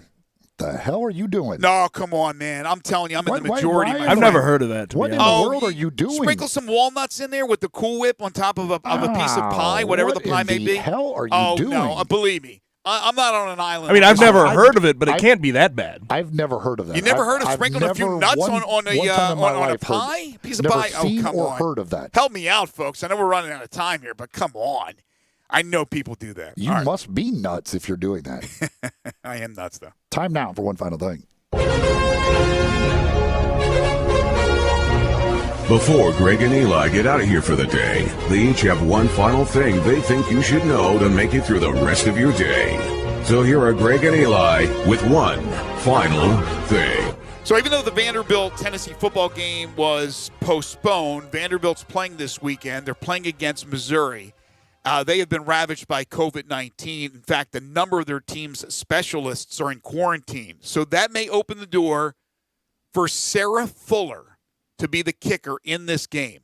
She is a women's soccer player at Vanderbilt. She has been practicing this week for Derek Mason's team, and the results in practice have been pretty darn good.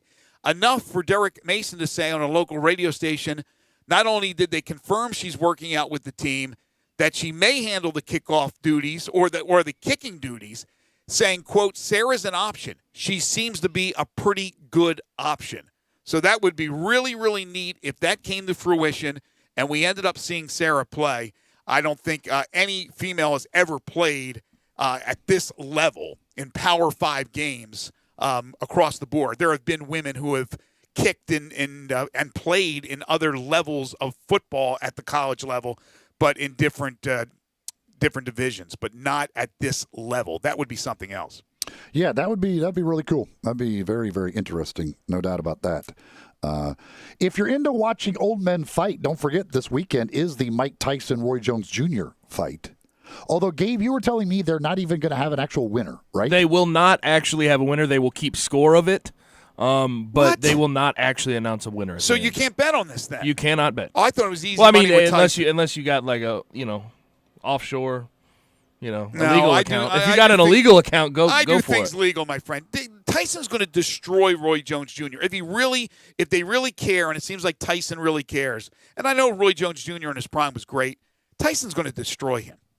Tyson tweeted out a thing, I don't know, a headline here. It says that this says it breaks pay-per-view pre-sales fight records. Are people really buying this darn thing? And there's not going to be a winner declared? They're buying it? How much are they? What is it? I don't even know what it costs on pay-per-view. $50, $49.99. 50? Really? And they're setting some records? Holy moly. Also, another fun fact about it, if anybody gets cut, if either fighter gets cut, fight's over. I could see that happening in the first round. Yeah, so you're going to pay $50 and you may have a cut. This could be like old school Tyson fights. It might be over in like 30 seconds. Yeah, accidental headbutt, boom. Roy Jones Jr.'s bleeding. You just paid $50. It's over in 3 seconds. What if somebody's ear gets bit off? Does that also stop the fight? No, they'll keep going with the ear. Also, and this isn't old men fighting, but it's some. And don't forget, also you got the match 3 coming up this weekend as well with Charles and Peyton and Curry and Phil. So you got some non-traditional options to watch for your sports weekend. Hey, I love Chuck, but I don't need to see Chuck in that swing for 18 holes. I don't know if I want to watch that. Congratulations to Brian Tyree. You've called a number of his games. He has signed with the Miami Heat. Yeah, good for him. Dude could score at the college level. Had a great year last year, and hopefully he'll get a chance. Whether if it ends up being a two-way or something like that, but hopefully he gets that opportunity in the NBA. Tigers will tip in just a few moments. I'm sure John will keep you up to date with what's happening there. Sports 56 Happy Hour with Johnny Radio is coming up next. Big thanks to Brandon Lang, Jerry Palm, and Sigmund Bloom for joining us on the program today. And, of course, thank you, folks. We want to wish you a happy Thanksgiving. Have a great rest of your week, the holiday weekend. We'll talk to you again on Monday. Best I can tell, the world's gone.